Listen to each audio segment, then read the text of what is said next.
It's time for a little Saturday morning fun time!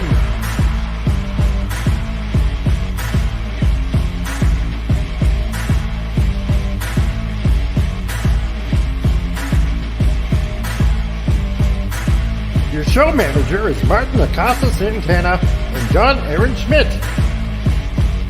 And your producer is Martin Acosta Santana. I'm your announcer, the Comic Relief Crusader. And now, your hosts, Tom and Gary.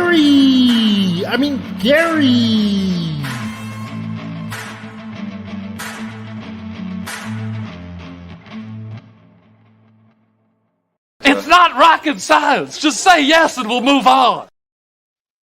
Yes. Yes. I would definitely eat the moon if it was made of, what do they say? Green cheese or cream cheese or some shit like that? Blue cheese or something like that, yeah. Yeah. So, but anyway, we're here. It's Saturday. We're going to be talking about a classic Scorsese film, The Departed, which was a remake of a Hong Kong crime action thriller called Infernal Affairs. There have been multiple Infernal Affairs films, but it is the best of them. I think there were 3 total. Yes. Now, have you guys ever seen Infernal Affairs? Because I watched it before I saw The Departed, like long time ago. Like I watched both these around the time they had come out. So this is back in the 2000s, and I had a really good contact to get me good Hong Kong films before they came to the U.S. And he got me a video disc. It was on 2 CDs. The movie is burned on 2 CDs, and I watched it that way. And I love Hong Kong cinema. I really am. Big fan. Hey, Mephisto. Add my channel to your redirect. Will do. Do you remember how to do that? Anybody? No, man, I haven't the slightest idea. So, oh man, I forgot how to do that. I'm going to find out real quick while we're talking. You go into your settings. On YouTube? Yeah. I guess. In the studio? I can't remember exactly where you go, but see if I can find it because I already turned mine on. So. Yeah, it's not too hard. You just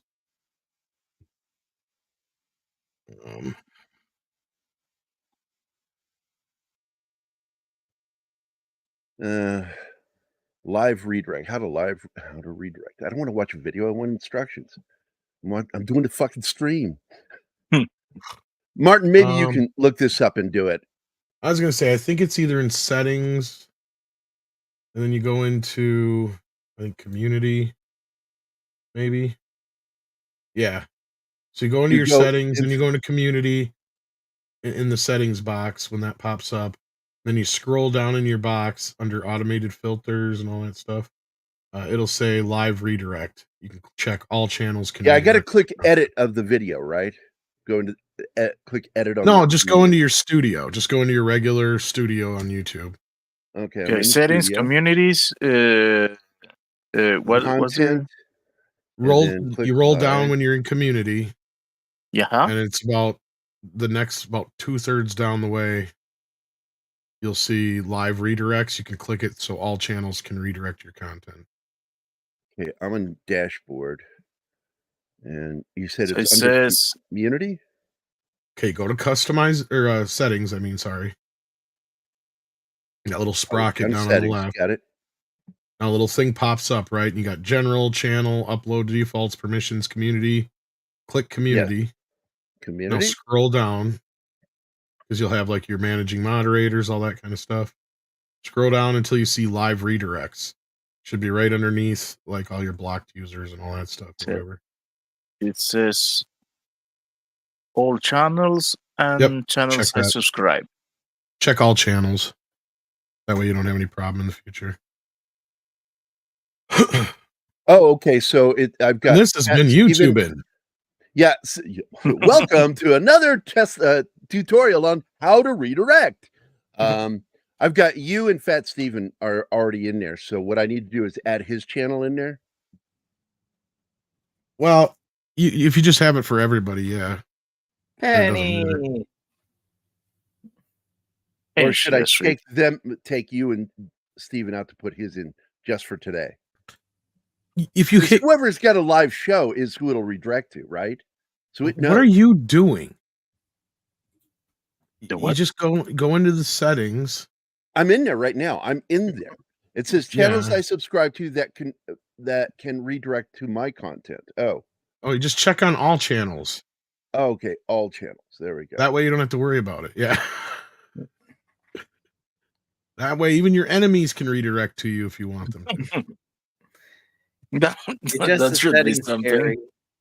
But if you keep, I don't see where I can redirect to somebody because I need to redirect. That you do in your customization when you're actually live on a stream. That you actually have to do what you were talking about. So that's what I was talking about. Okay, that's what you so were getting confused with. Yeah.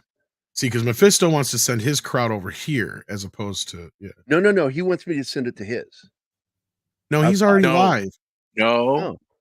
He went to send his. Did you drink retard juice this morning or something, Gerry? I did. Don't make fun of me.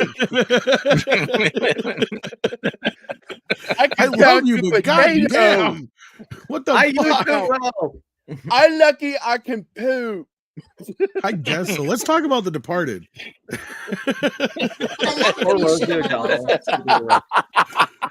I don't know why I'm friends with you guys. You're so mean. Oh, shut up, culture. Sorry, that was a reaction I just normally have. Is he the one that whines the most? Yeah, these are my friends. So anyway, really picks on him on TNT and the other. So Anima just got to watch it. I fast forwarded it. I played it. What'd you think, Anima? I already knew some of the scenes, which kind of spoiled the ending, but it's a great movie. I liked it. It's long though. Well, yeah, but it's a 2.5 hour movie. Yeah, but you don't feel it. Well, I didn't because we played it fast because we didn't have much time. We're in panic mode. We now have 10 minutes. I'm like, what are you, the ship's computer? I know you lose track of time, Gerry. This was the middle point for Scorsese when it came to length, because now it seems like, I think I'm just gonna have my movie be 4 hours long. What's the I love Scorsese, but it takes a special kind of asshole to make somebody in a movie theater not get a bathroom break. Give them an opportunity to go piss on a 4-hour movie. It really does. It's like, yeah, I know you don't want your movie to be interrupted, but you know what? That's tough shit. You need to think about your audience. And I'll stand by those words. I saw The Sting. It had an intermission. Came back and still enjoyed the rest of the movie. It's fucking stupid. But anyway, I am a big fan of Scorsese. And I love the fact that he took this Hong Kong film and added to it that element of reality, that believability with the Whitey Bulger character, or Jack Nicholson's character, being based on Bulger and the Winter Hill Gang. And we ended up getting the full story of that with the Johnny Depp film. Did you see that one, Tom? Black Mass? Yes. Yeah, Black Mass, yes. Which that's the thing is, at that time, the thing about this movie that's weird is they hadn't caught Whitey yet. And I think it was just still out in Cali. I think it was still a rumor that he was an FBI informant, and then it turned out to be true. So it's funny how much this movie actually got right. But I think they busted him. I can't remember what year it was. Was it like 2010 or was it a little? Yeah, it was after this movie came out. Yeah, it was after the movie by a couple of years at least.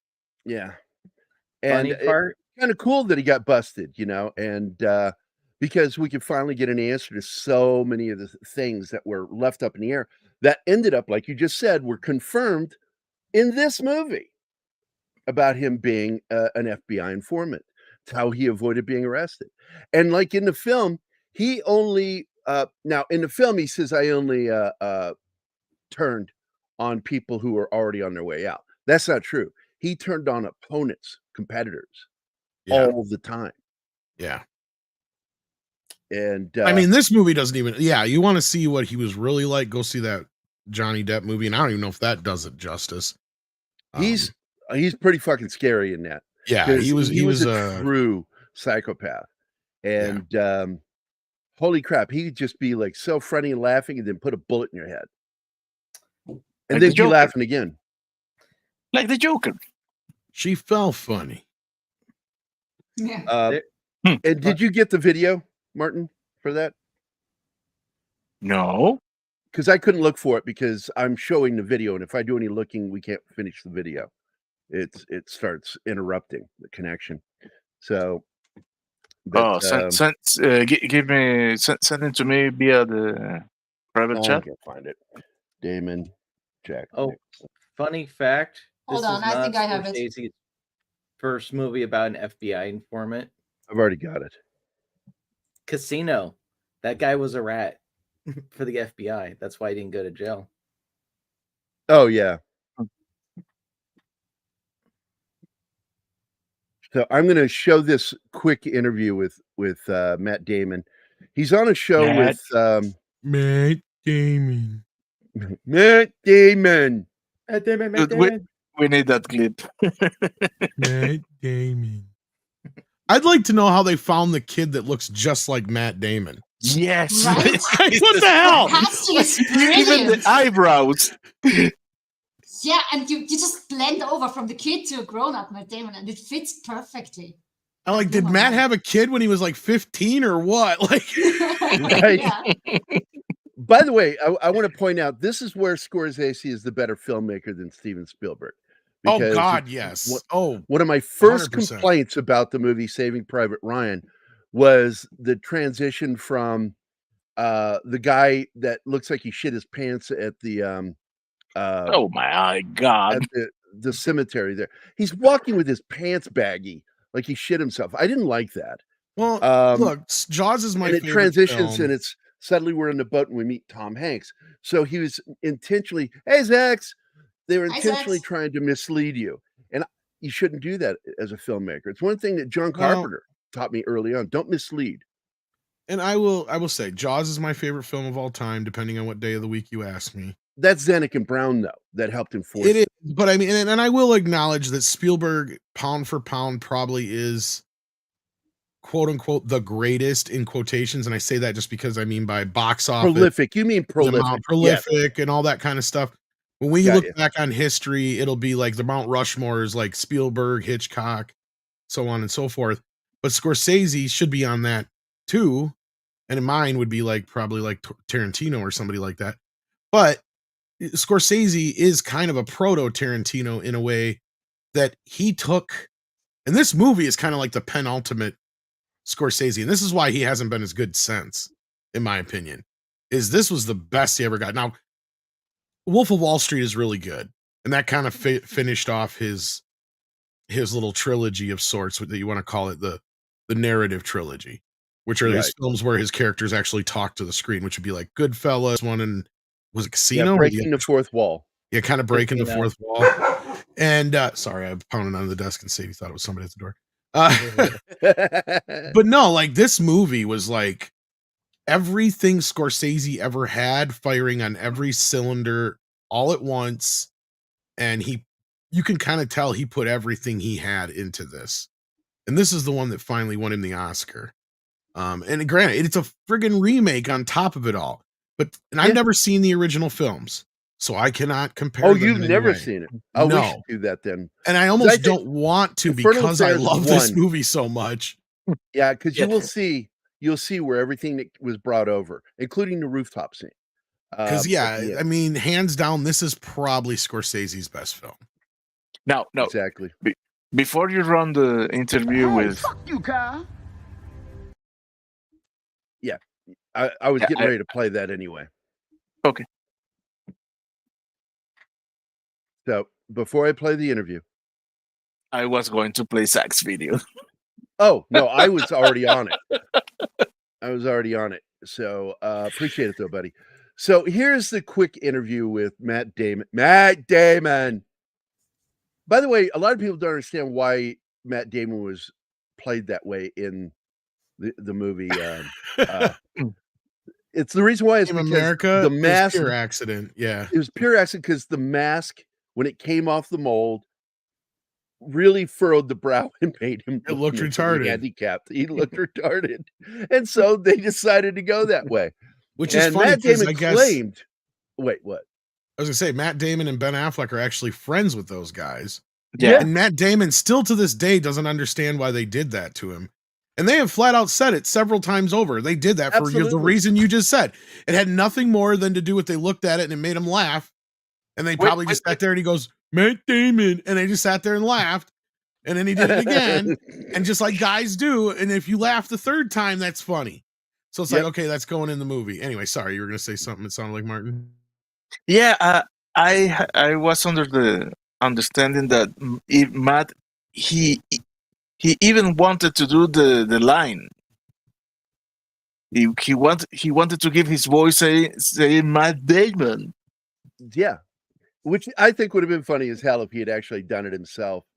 But in real life, yeah, because like Trey Parker is such good friends with him that he attended George Clooney's wedding. Oh, I think it was in Italy. They got married at. They actually piss on their friends more than a lot of other Yeah, people. they do. In fact, they said they took it so far that they think that that's why Russell Crowe won't talk to him no more. That was fucking great what they did with him and Tuggy. Well, and that was kind of an FU because this is the true story. Real quick, I'll keep it as quick as I can. They were friends with Russell Crowe for a while. Russell had them and a bunch of other people over to a party to listen to his new album. They thought, especially Trey, being the musical genius that he is, thought that, Russell was looking for some notes and this was like, an early mix or something like that. No, he didn't realize this was the final mix. And Russell was really pissy about that. And he heard through the grapevine about it. So he's like, all right, well, we're going to take the piss out of him. And after he got in trouble for throwing that phone at that concierge or whatever it was at that hotel in Australia or wherever it was. So they made that episode with, Russell Crowe fighting around the world. Fighting around the world. And I guess they haven't heard from him since. So yeah. His boat Tuggy. Round the world. Like, well, shit, we thought we were friends. We thought that's what he wanted, is to hear our takes on things. And I guess we were a little too honest, I guess. Yeah. And that's the thing I love about Trey Parker and Matt Stone is they just, they're like, fuck it. And then they just go. And they said it early on, people could call us on being hypocrites if we aren't fairly mean to everybody. Oh, and George Clooney is one they've been super mean to. And same thing with Ben. Like, I think it's on the commentary for that episode. They talk about, like, yeah, we're good friends with Ben, but motherfucker's got the flattest face we've ever saw. Like, they're just talking shit about him the whole time. It's like hilarious. The whole having sex with Cartman's hand. Just Jesus Christ. Bean. Yeah. Allegedly. Yeah, actually, now that I think about it, you're probably right. They've probably been meaner to Ben Affleck than they have George Clooney at this point. Yeah. But anyway, back to it. I'll because yes, let's do this interview. I love derailing, but the fact is, I want to play this video because this fucking video is so fucking funny, and he does a halfway decent Nicholson on this, and so I like that, and it's a great story. He was I forget, it's the Italian comedian, and he has a podcast with the comedic lesbian comedian, and there's a point when they cut to her where she doesn't look too happy with what he just said. But I'm okay with that because the humor should be offensive to somebody. It's not doing its job if it's not offensive to somebody. Tell me I'm wrong, Tom. Depends on what it is, but yeah, you're usually right. Yeah. Actually, when I did The Departed, I was in this rehearsal in pre-production, and it was just me and Jack Nicholson and Scorsese, and we had a few hours together. And at one point, Marty got up to either use the bathroom or have a cup of coffee or something, and it was just me and Jack in the room. And he turned around and he goes, I never would have made it this far in my career if I wasn't a great fucking writer. Really? Yeah, out of nowhere. And it was the most, and I went like, and it was like everything clicked into place. And I went, of course, like, how do you have a 40-year career right without being able to put your own kind of imprimatur on something, or understand, fix it. Yeah, fix it or not touch a comma of it. Right. And, you know what I mean? And, He knew it. And be more often right than wrong. It's like, it's because he was a great writer. I'll give you one story. I mean, I've probably told you this because it's one of my favorite. It was my favorite thing that happened on The Departed, about a scene that I was not in, but he was. And the scene said, it was 1/8 of a page, and it said Costello, which is the name of his character. Costello executes man kneeling in the marshes. Mhm. Right. So you go, okay. Now, if you most people look at that and they'll go, all right, it's going to be one shot. You know, that's going to be an hour of work, and that's all I'm doing that day or whatever. He looked at that and he goes, okay, I can do that, but I think I can make it better. And so he's telling me this story. He goes, so what I do is, he goes, I come from the Roger Corman school, so I'm not going to add any time, and I'm not going to add to your budget. But instead of a man kneeling in the marshes, I make it a woman. And I go, oh, okay. And he goes, so I'm going to execute a woman, but I'm not going to be alone. I put Ray in the scene with me, and that's Ray Winston, who plays kind of his right-hand man, this brilliant, brilliant English actor. And he goes, so I put Ray in the scene with me. And I do the thing, and I shoot her in the back of the head, like it says in the script. But if you leave the camera rolling, after she falls, I turn to Ray and I say, geez, she felt funny. Now, that's a really sinister thing to say. Because it means I do this a lot, and there's a way people fall. Right. And she didn't fall that way. And I go, oh, I get it, man. I get it. Because now, you could end the scene there, but if you leave the camera rolling, Ray steps forward and he reveals that he's holding an axe. He's going to chop her up. Oh, man. Now, you could end the scene there. He goes, but if you leave the camera rolling, I turn to Ray and say, wait, I think I want to fuck her again. Do you see that face that she just made there? Yeah. She did not like that. Is that Mama? What's her face? No. That's a very sinister line. I get it. It's really, really, really disturbing. Jack Nicholson's fucked up. Now, you could end the scene there. But if you keep the camera rolling, Ray stops and looks at me. And there's a pause. And I go, Isn't that a sinister thing to do? Because we're making a joke out of this whole thing. And I go, yeah, I get it. He goes, now you could end the scene there. Holy God. Ray says, Francis, you really ought to see someone. And so that's what they did. He took this 1/8 of a page scene and he did all of that. Yeah. And they had 2 cameras on it so it could cut back and forth. And what Marty ended up cutting was he shoots her, she falls. He says, geez, she fell funny. Right. And Ray looks at him and says, Francis, you really ought to see someone. Right. Right. So, but he just gave him all of these options. Right. As dark and as sick as you want to go. Yeah. And he's playing a psychotic killer. Yeah. Right. Yeah. And so it's just, that's what a great writer looks like. That's right. And you know what's funny about this movie? Maybe this is why it's one of Scorsese's best, because that's true. He did let all the actors kind of inform the characters. In fact, he even gives full credit to Leo for his character. So he's like, that character is all Leo. He said this in an interview. He's like, Scorsese's like, he brought all that shit to the table. Like, he's like, the basics are in the script, but Leo brought the intensity. He brought the anxiety. He brought all that stuff. And what's funny about that is this is the movie that finally turned me to Leonardo DiCaprio.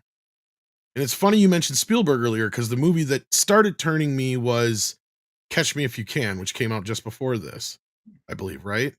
Yeah. If I'm not mistaken, like 2005 or so. And I'm like, all right, I'm starting to grow on this kid. I never really liked him growing up. I hated him in Growing Pains. I've hated him in every movie he's ever been in. Freaking hated Titanic with a passion. And then all of a sudden he's in every single movie of every single director I like. And I'm not kidding, because he's even in Tarantino films now. So I'm getting to this point where, like, okay, I'm going to have to learn to like this guy. Luckily, we had that movie and then this movie. His performance in this movie was the one where I finally go, okay, he can act. Because, like, I've seen him in Gilbert Grape, and I'm like, oh, he's okay in that. Then you see him in Basketball Diaries, and here's my problem I always had with him. He starts bawling in Basketball Diaries. I'm like, he's crying like a retard. He sounds like he does in Gilbert Grape. So he has one cry. I'm like, what the hell, man? Like, you can't change up a little bit here? Like, I mean, now I'm just getting shades of Gilbert Grape. Yeah, and now I got to tell you, where I started respecting him was actually Gangs of New York. I didn't see that till later. That's probably a reason why, but yeah. Because before that, I just thought he was a Johnny-come-lately kind of actor. He was good looking, and that was it. But he's boyish to me, and it kind of bothered me.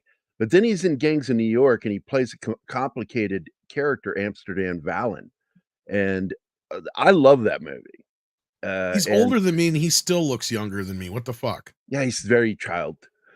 He's one of those people genetically stays young until he hits a certain age, and when he hits that age, he's going to age overnight in a way that's going to blow everybody away. It's like, oh my god, he looks like shit. Or he's like the next Tom Cruise in that respect, I suppose. Well, he hit an age where it's finally like he really looks his age now. Tom Cruise does. Same thing with Johnny Depp. But more so Johnny Depp, I can see what you're saying, yeah. And I loved Catch Me If You Can. I'm not a huge Spielberg fan, but I did enjoy that film. And then he did The Aviator, and I had problems with that. Once again, another Scorsese film, because he was not Howard Hughes to me. He didn't look the part. That's not one of Scorsese's best either, no. No, it's not. But then The Departed comes out, and holy shit, that movie blew me away. And I'd only seen that movie because I heard it was a remake of Infernal Affairs, and I liked Infernal Affairs. And this, quickly became probably my favorite Scorsese film. And I can't believe this, and this is something I brought up before the show, before you even got here, is, and that's James Badge Dale. He is a student of Dale Dye. And Dale, has been complimented by him personally that having worked for Dale Dye and been trained by Dale Dye really had an impact on how he performed as an actor. It changed the way he acted. So I always like to point out students of Dale Dye in movies. But this film is a dramatic depiction of the yin and yang. For every character, there's an equal and opposite character. And the central pivot character, the core, is actually somebody that is not involved in any way with the crimes, but is directly involved with the two main characters of Matt Damon and what's his name? Leo DiCaprio. And you're talking about the girlfriend character, yeah. Yes. Played by what is her name? Farmiga. Vera Farmiga. What's her first name? Vera. Yeah, it's hard to tell with your fucking accent what you said. Me, an accent? No. I'm making it up. I'm from Ohio. But the film is, to me, an absolute great representation of the yin and yang, the dark side of the circle and the light side of the circle. Because even the two main characters are yin and yang of each other. They oppose one another's background and future and current life. It's really weird because this kid came from the mob, Irish mob, and he was pampered as a child, whereas Matt Damon. Why are you trying to play cop? Exactly. It's like they're going at the same job for the exact different reason. Whereas he could be a made man, but chose not to be. Whereas Matt Damon was poor, bog Irish, Mick, typical. And he was taken care of by the mobsters, and that's all he wants to be, and he becomes a cop for them. So I ask you again, why are you trying to play cop? Yep. Anima hated his character. Oh, Marky Mark, I fucking love his character. Yes. I do too. Yes. Asshole. Maybe, he's an important maybe fuck asshole. yourself. The banter that he has with the other captain. Well, you kind of have to be a hard ass to, because that's the thing, and we'll get to it later, but Like, that's the difference between him and Martin Sheen, is that Martin's a little too soft for this job. Marky He's a Mark knows that politician. these guys lives are on the line, right? And he's fighting tooth and nail. And that's kind of where, to answer your guys' question from before the show, because everybody was asking, how does everybody know who the killer is, or who the mole is, and Marky Mark to kill at the end? I think the answer lies in the fact that he was so hard up for that last quarter of the film trying to get his agents. So that's how he knew. I think that is the clincher, because nobody's been able to answer it. I even shared an article.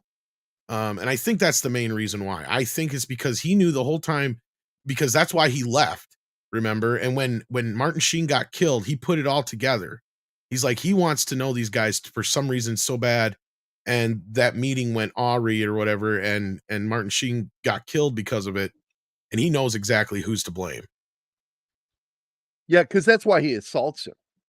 Yeah, he figures it out. So I think pretty you're early right. on. I think that is really it. I also suspected there was a potential that the therapist forwarded that. Very well could have, and that made him, obviously they gave him everything he needed, but I don't even think you needed that. I think there was just enough there that after Martin Sheen died and he left, he knew exactly what was going on, and he knew exactly what Matt Damon was up to.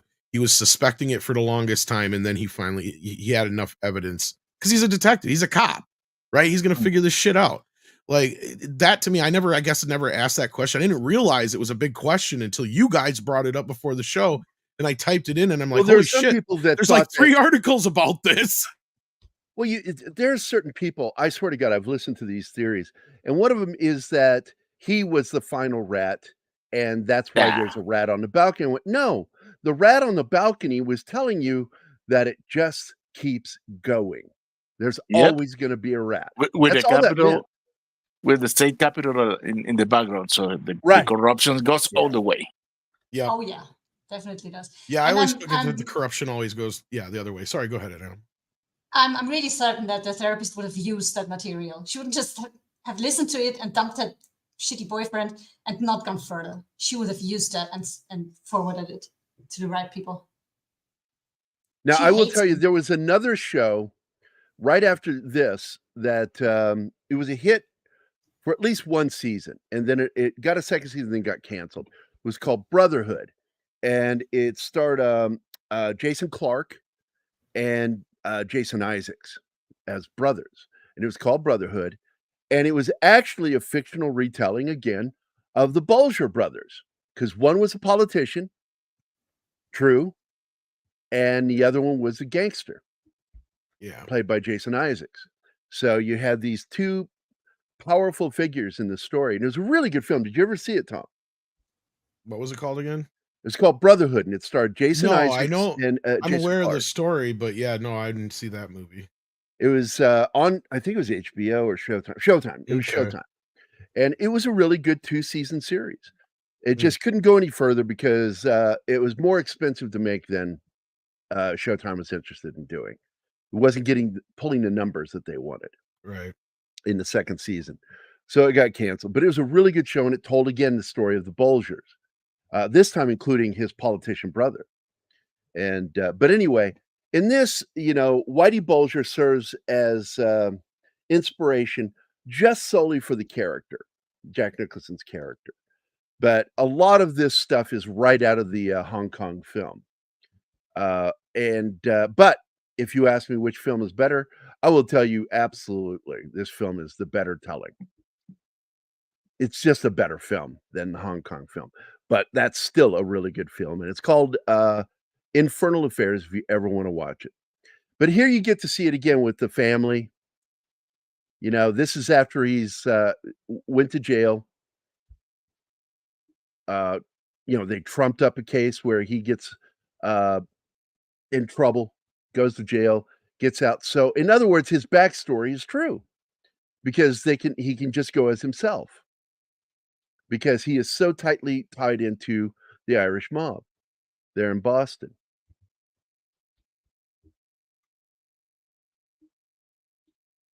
And he does a really good job here with his cousin, who has been in a lot of gangster stuff, including The Sopranos.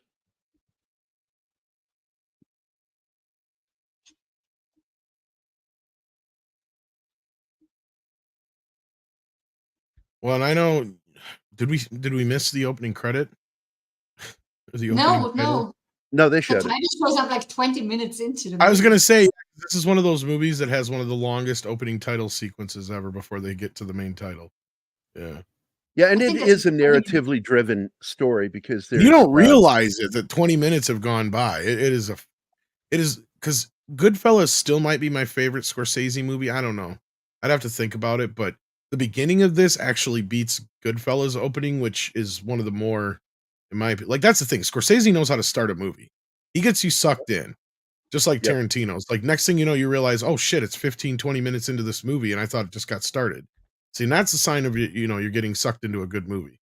Well, this is because we've talked over so many great scenes already. He has a really good sense of pacing, or at least did. I haven't seen Flower Moon, so I can't say how. It's all right. He's gotten a little bit more pretentious with his last couple films. Yeah, like Irishman and the Flower Moon one. Yeah, he is what I refer to as the rhythm, which is the same thing like John McTiernan had. That literally movies, it's kind of best to think them almost in terms of music, right, for how you handle pacing and scenes. Now this is an important scene because this is where there are guys you can hit and there are guys you can't hit.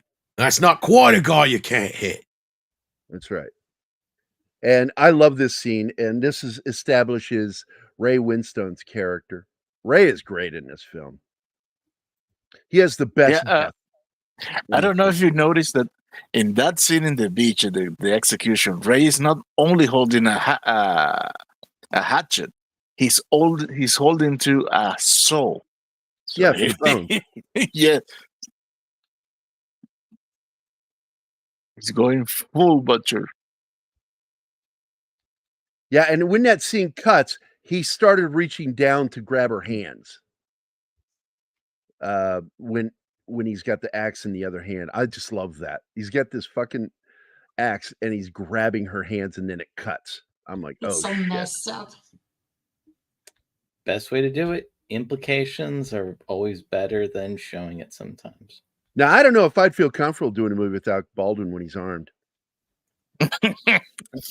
Yeah.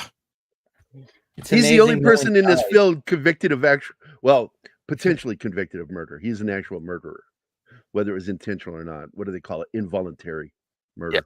Involuntary manslaughter. It's still murder. He should have checked that weapon. That's where he fucked up. No, but he's perfectly cast here because he's the prick. Yeah. Yep. It's so easy to dislike him. There it is. That was the moment right there in the film. I love these moments. One of my best friends and I would sit and watch movies looking for the moment where a character would say the name of the film in the film. I love that too. And what was the name of The Departed? Like, there he said it. Ah!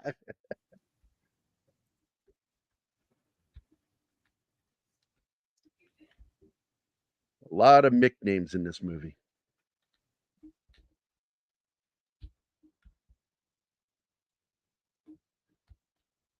So what he's doing in two ways, not Matt Damon's character, I'm sorry, DiCaprio's character is he's coming at it from two fronts.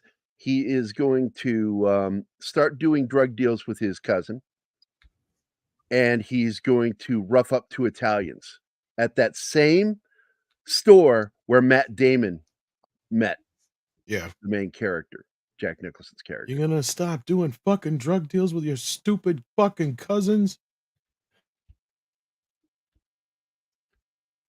This film has so many great. This is probably, in my personal opinion, one of the best uses of irony throughout a film, because irony is all over this film. Yeah, very much. Well, and it's a lot of it is just perfect moments or ironic moments, and it is just cruel ironies. I think that's cruel ironies is a good way to put it. Yeah. Because I tell people all the time when you talk about irony, there are many versions of irony, and the one that most people are most familiar with is dramatic irony. Mm-hmm. but it's the same kind of irony as I told somebody, because the reason why writing is so important, structure of writing is so important, is because the best representation of how a film should work is a joke. You have the setup, the transitional, and then the punchline. And if you tell a joke out of order, it's not funny. Mhm. It's the same thing with a film. If you tell it in the wrong order, you lose something in the translation. And it's important to know how to do that. And because if you give the punchline too early, and this film is one of those films that has 2 punchlines at the end. And that's one of my favorite things about it. Another thing I like about this movie, and Gangs of New York as an example, is that Scorsese wasn't afraid to take on other ethnicities, or whatever you want to call it. Other than just Italians. Yeah. And he did a good job, in my opinion. Look, I know most of these guys. I'm Irish as fuck.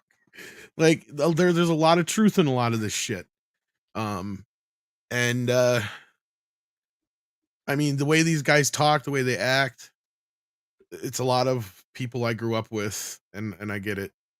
Even though I'm not anywhere near growing up in Boston, I just know that the attitudes and the mentality, and this scene's another great scene when it comes to being Irish, because it's kind of true. Because you know what Vera they say Farmiga, by about the way, the Irish, right? Yeah. I always say this one, the Irish curse. Well, that's true too, but it's also true that we're I'm impervious mostly to, Irish. I'm 88.8% Celtic. yeah, we're impervious to shrinks. Yeah. Yeah, and it's a form of deception, which is why I think the Irish do a better job of their own therapy than seeing a therapist, because they're always breaking shit down. Oh, I we love already know why. Right? Like, we just either don't want to admit it or not. You know, that's really what an Irishman is It's about. nobody's Like, business, really. that's The basically Irish it. are very Yeah. quiet. The Welsh are even worse, by the way. The Welsh are like, I went to Wales, and it was the first time I ever got annoyed with Celtic people, was visiting Wales, because I walked into a pub. I'm 13 fucking years old. I walk into a pub, and there are 3 guys at bellied up to the bar talking. When I walked in, and then my dad followed behind me, he said something to me, and they went from speaking English to Welsh in a heartbeat, because they're fucking paranoid. The Welsh Yeah, are the we most are. paranoid people I've ever met. We are. Everybody's paranoid. The Irish are too. Oh, we're The very paranoid. Scottish don't give a fuck. And that's what I love about Well, the Scottish. that's the funny thing about the Irish. We hate people that are most like us. Because we know ourselves so well. Yeah. And by the way, that's why we've always had that thing with the Scots and everything else. you know the joke about the Irish and the Scottish, right? I told this to Brian. It cracked him Go up. ahead. Is the only difference between an Irishman and a Scotsman is the Scotsman is an Irishman who never learned to swim. It's true. And we're canceled. It's vice versa too. The Scottish tell that same joke. An Irishman is just a Scotsman who never learned to swim. My favorite fucking scene here, breaking that fucking cast, pounding the shit out of his fucking hand. I love it. Yeah, this is a great. Like, every scene is so great. Gerry, you really need to see someone. Well, he's seen Anima, so You gonna stop doing coke deals with your fucking jerk off? What does that even mean, Shanatsky? Look, it's Tom. Tom is torturing Leo. Tom's face was just on the. There you go. That's for you. I wish I was Jack. It means you are his therapy, because Gary's not going to pay for a therapist. Nicholson, by the way, is also East Coaster, New York, or New Jersey, really. Grew up in New Jersey. Irish Catholic.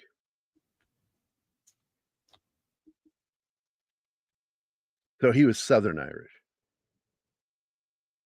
whereas they're Irish in that area too that are not Catholic. They're Protestant. They're from Northern Ireland. I mean, there's not a Very. cooler motherfucker alive. Jack is one of the few guys I know that can walk out with mussed up hair in a raggedy t-shirt and shorts and still look cool as fuck. Yep. At 90 something. I love that when people are trying to pick on him, like, are you kidding me? He still looks cooler than I do. Like,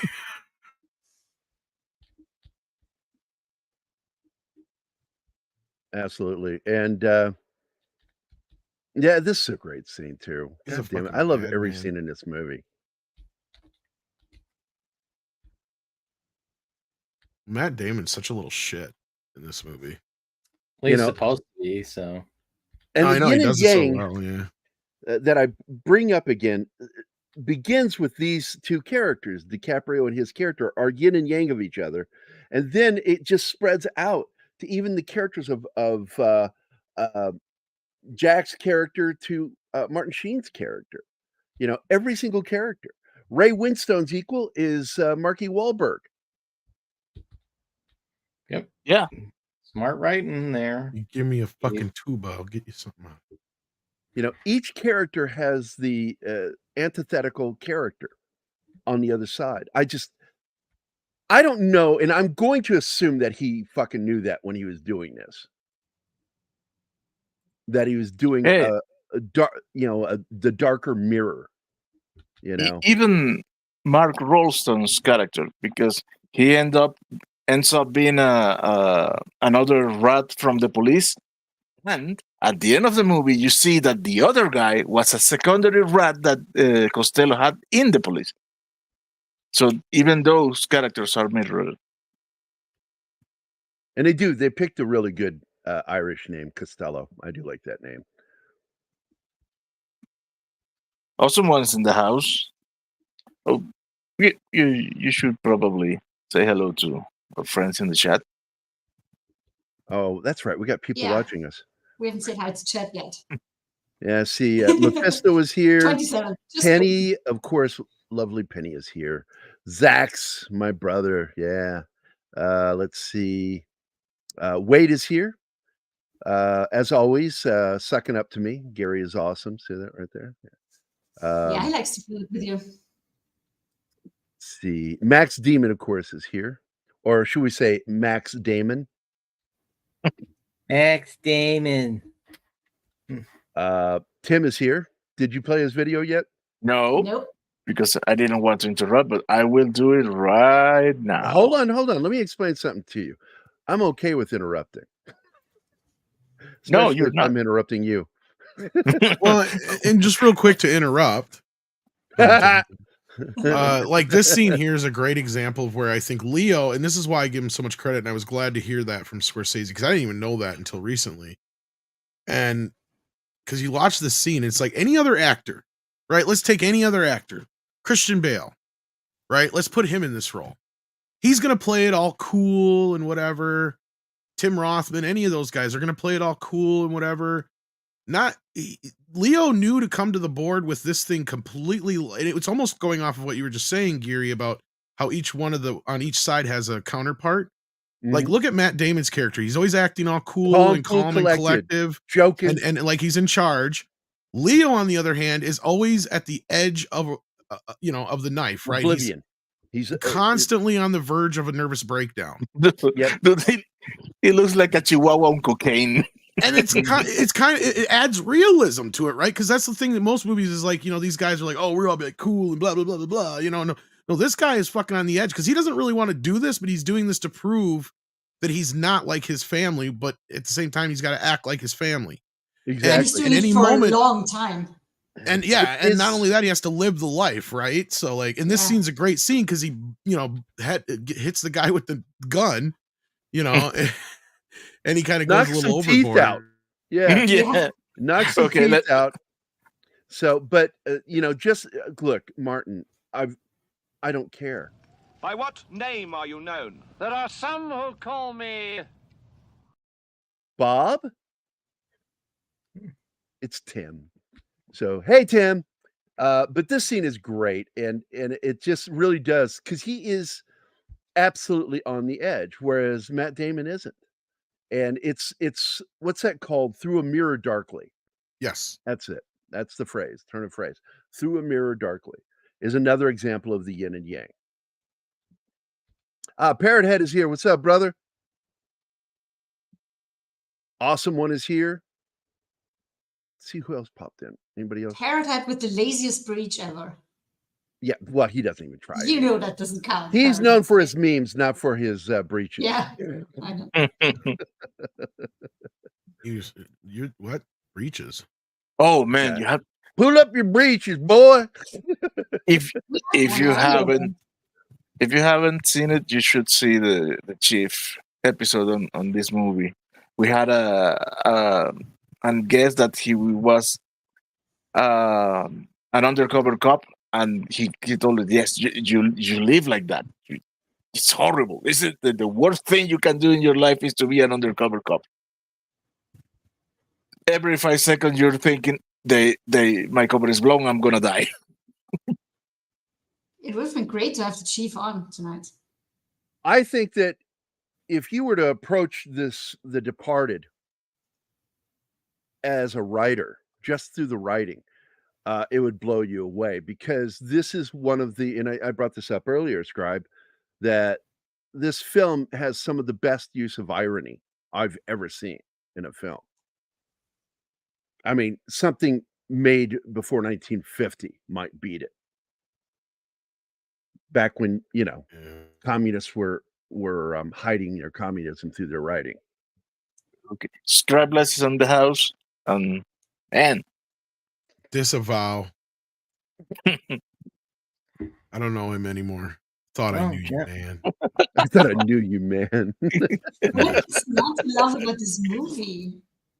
Well, the best part also about the yin and yang between Matt Damon and Leo's character here is you see that arc in Costello's character, right? He starts the beginning of the movie as this cool, in charge guy, badass, psycho, whatever.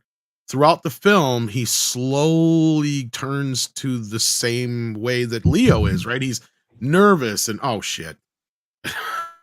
All right, I figured I'd have to come on at least defend myself a little bit. I'm not attacking you. I'm just telling you, this Okay. is some of the best irony I've seen in a screenplay. Now, so here's the thing. I should explain myself. It is not a bad movie. I don't hate the movie. What I don't like about the movie, or what I was, I guess, disappointed in by the movie, is compared to Scorsese's other crime films, and I think of Goodfellas, I think of Casino. Those movies, after I watched them, I really felt like, at least in a virtual way, I'd gotten an inside, real deep look at the culture of the people and the organization and everything that I was looking at. And so when The Departed was coming out, I thought, okay, the Irish mob, that's got to be really cool. That's an area that I've never seen Scorsese go to before. We talk about the Italian mob a lot. So I was like, okay, what's really cool about the Irish mob? And I really, really feel like I was an insider in that. I just felt like I was watching this, sort of Shakespearean back and forth Prince and Pauper thing in this Whitey fair, Scribe. Yeah, that's all I mean is that is my point of disappointment with the film. It's not a bad movie. It's got great dialogue. It's got some great performances.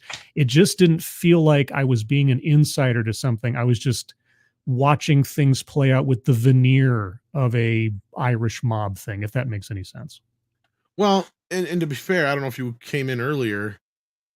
Like I said, like he has his different kind of movies. He has his movies where a character will break the fourth wall, right? Sure. Especially with like Goodfellas, Wolf of Wall Street, stuff like that. Mm-hmm. And those are kind of like in their own vein, and this is a little different in that respect. So I see where you're coming from, and to me, I guess I didn't feel that way about it, but I guess that makes sense to me. Yeah, because I really felt with Goodfellas and Casino. I know I keep going back to those two, but those are sort of like the benchmarks when it comes to Scorsese crime films to me. Is I felt like I was getting an education on a subculture that I didn't know much about, in a way. Well, this first other of all, world. This is still, at its basis, a remake of a Chinese Hong Kong crime thriller. And so he's got that, and his interest in, well, how am I going to make this American? He says, I've kind of overdone it with the Italian mob. Why don't I use the Irish mob this time? So the Irish mob is more of a device in this rather than right. Exactly. Yeah, you know, it's not a. I mean, Goodfellas and Casino were effectively quasi cinematic documentaries of real life events, more or less. I mean, dramatized. They're certainly based on real events. Based on real events, yeah. And and this one is based a little bit on different pieces of the Whitey Bulger soldier, and But as you say, it's also a adaptation of a previous film. It's other little pieces put together, and it's more of a character movie than it is a, I don't know. Right. And that's where I understand the Shakespeare. It is more Shakespearean. Yes. Yeah. And it's set up that way on purpose. And I guess it's absolutely a tragedy. It's a Shakespearean tragedy. Yeah. I don't see a need to for the film to apologize for that. And again, like, because the 3 films where he breaks the fourth wall like that, I looked up the other one and couldn't remember what it was. Irishman was the other one.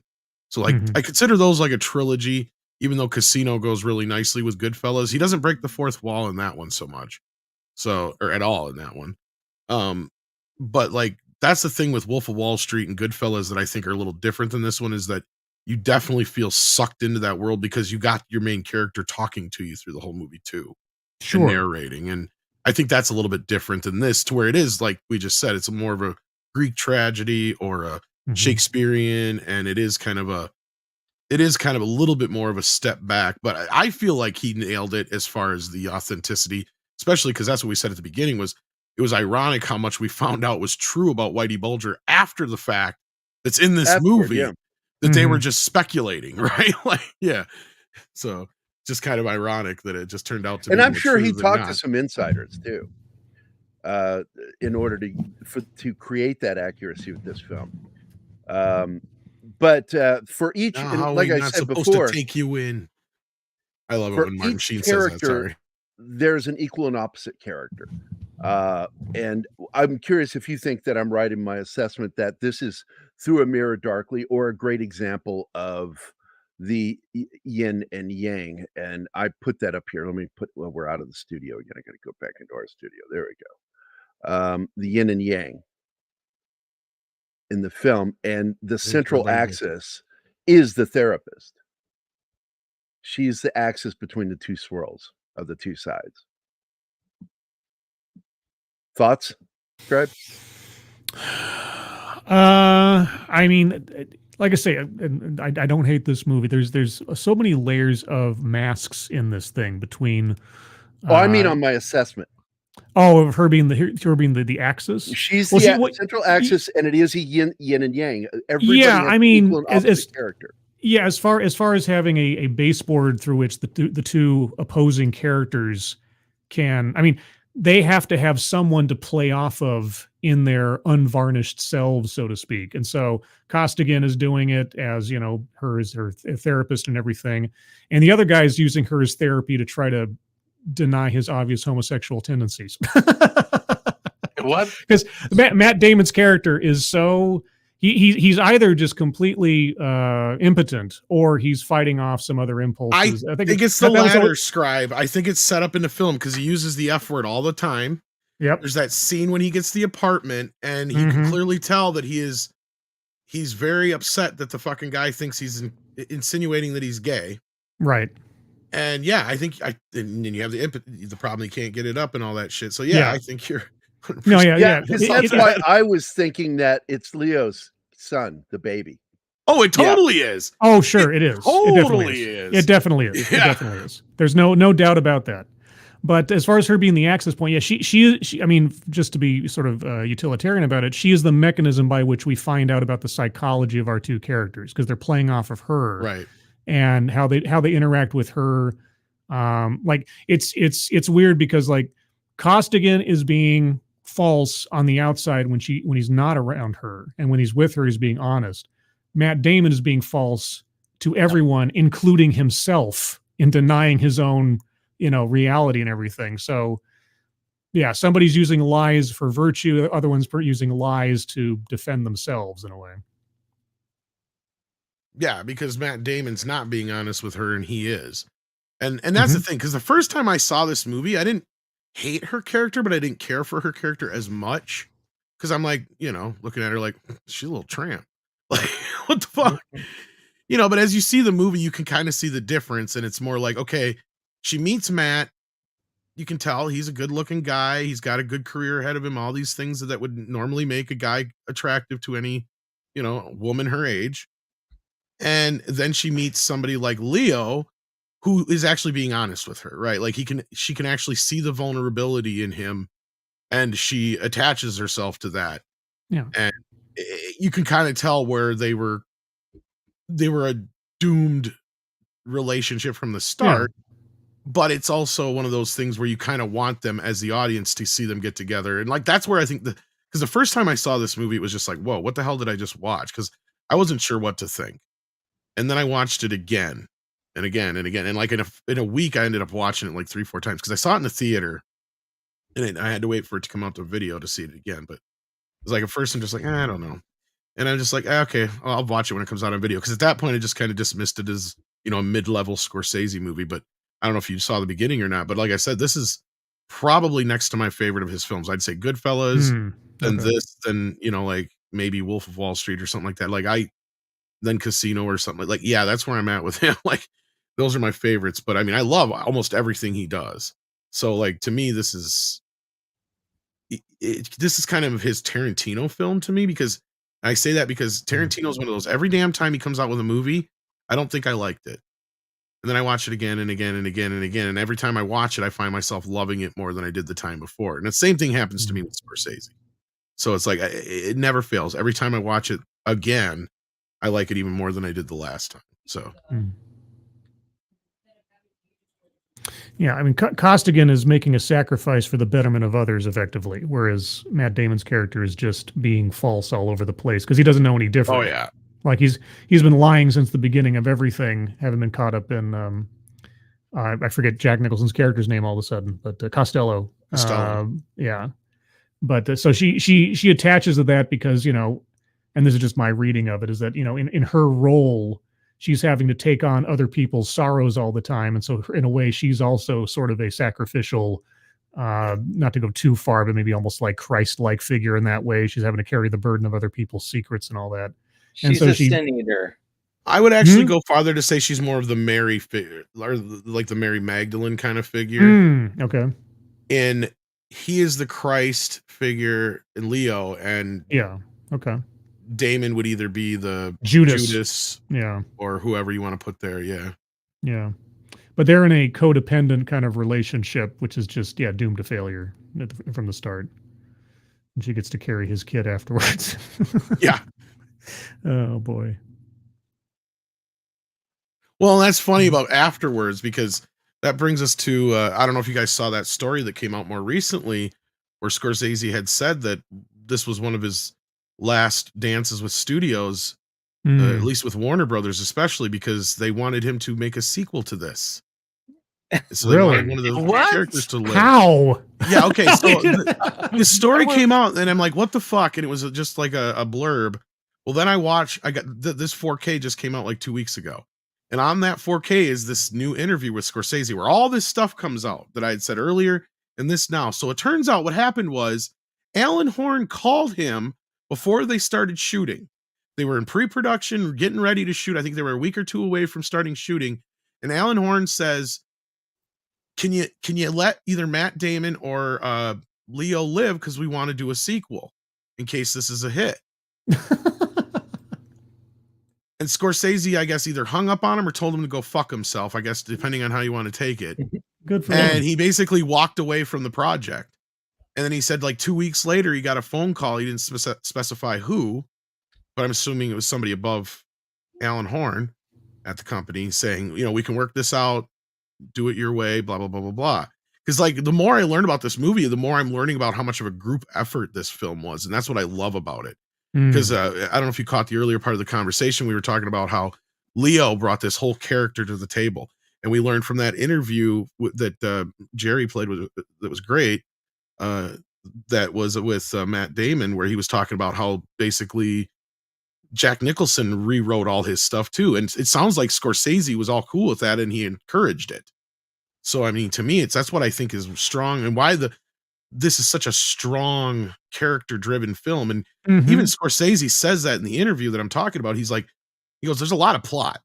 He goes, of all my films, it's probably the most plot heavy film, but I push that aside as much as I can and just let the characters go. Right. In so many words, I'm paraphrasing, but like he was talking about how the story would come through the characters, but this was a character piece, and how you can see it, how in each scene it's is very character driven, and I think that's why we like the characters so much in this movie, even the bad ones, because they're so well developed. And you get into their psychosis, like you just said with the Matt Damon thing. I totally was thinking the same thing with him after the probably second or third time I watched the film.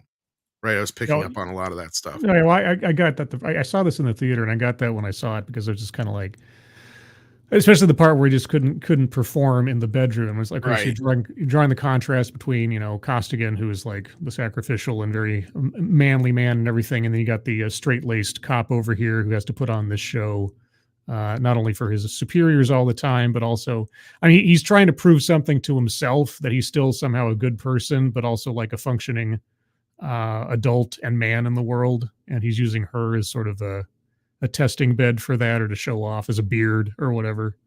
There's a lot of layers to it. But like I say, I don't hate the movie. I just feel like when I came out, I was expecting, I wanted to feel like I was an insider to a world I didn't have any idea about, and I came out, I was like, it's a good crime movie. It's a good crime movie. That's about all I felt about it. So that's what I meant when I said I didn't like it in that way. But the other thing too is that it's perfectly no. I knew as soon as I saw that you guys were going to do this movie, I thought to myself, I better not join because I don't think they'll like what I have to say about it, at least in general. But no, but you're adding to the conversation, so that's important.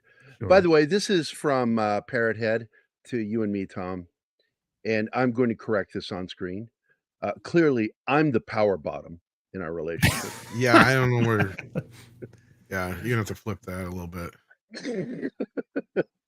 I'm definitely Heath Ledger. Yeah, you're a power top. I'm a power bottom. There was I don't know if you guys talked about it. Did you guys talk about the interview? I think it was Ray Winstone gave, where he talked about doing a scene with Jack Nicholson. Well, Matt Damon talked about it. Might be the same scene. Okay, maybe it was where he talked about just how Nicholson just kept delivering line after line in this one scene. Yeah, and just giving the director material. Okay, yeah, you're talking. You could stop there, or you could let the camera keep rolling. Right. Yeah. Okay.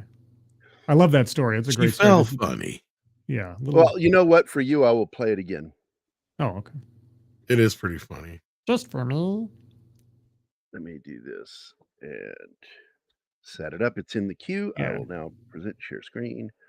I really wish they would just put share screen instead of present. That's just weird phrasing. Mm-hmm. Actually, when I did The Departed, can you hear it okay? Yes. Yep. I was in this rehearsal in pre-production, and it was just me and Jack Nicholson and Scorsese. And we had a few hours together, and at one point Marty got up to either use the bathroom or have a cup of coffee or something, and it was just me and Jack in the room. And he turned around and he goes, I never would have made it this far in my career if I wasn't a great fucking writer. Really? Yeah, out of nowhere. And it was the most, and I went like, and it was like everything clicked into place. And I went, of course, like, how do you have a 40-year career without being able to put your own kind of imprimatur on something, or understand, fix it, fix it, or not touch a comma of it, and, you know what I mean, and he knew it, and be more often right than wrong. It's like, it's because he was a great writer. I'll give you one story. I mean, I've probably told you this because it's one of my favorite. It was my favorite thing that happened on The Departed, about a scene that I was not in, but he was, and the scene said, it was 1/8 of a page, and it said Costello, which is the name of his character. Costello executes man kneeling in the marshes. Mm-hmm. Right. So you go, okay. Now, if you most people look at that and they'll go, all right, it's going to be one shot. That's going to be an hour of work, and and that's all I'm doing that day or whatever. He looked at that and he goes, okay, I can do that, but I think I can make it better. And so he's telling me this story. He goes, so what I do is, he goes, I come from the Roger Corman school, so I'm not going to add any time, and I'm not going to add to your budget. But instead of a man kneeling in the marshes, I make it a woman. And I go, oh, okay. And he goes, so I'm going to execute a woman, but I'm not going to be alone. I put Ray in the scene with me, and that's Ray Winston, who plays kind of his right-hand man, this brilliant, brilliant English actor. And he goes, so I put Ray in the scene with me. And I do the thing, and I shoot her in the back of the head, like it says in the script. But if you leave the camera rolling, after she falls, I turn to Ray and I say, geez, she felt funny. Now that's a really sinister thing to say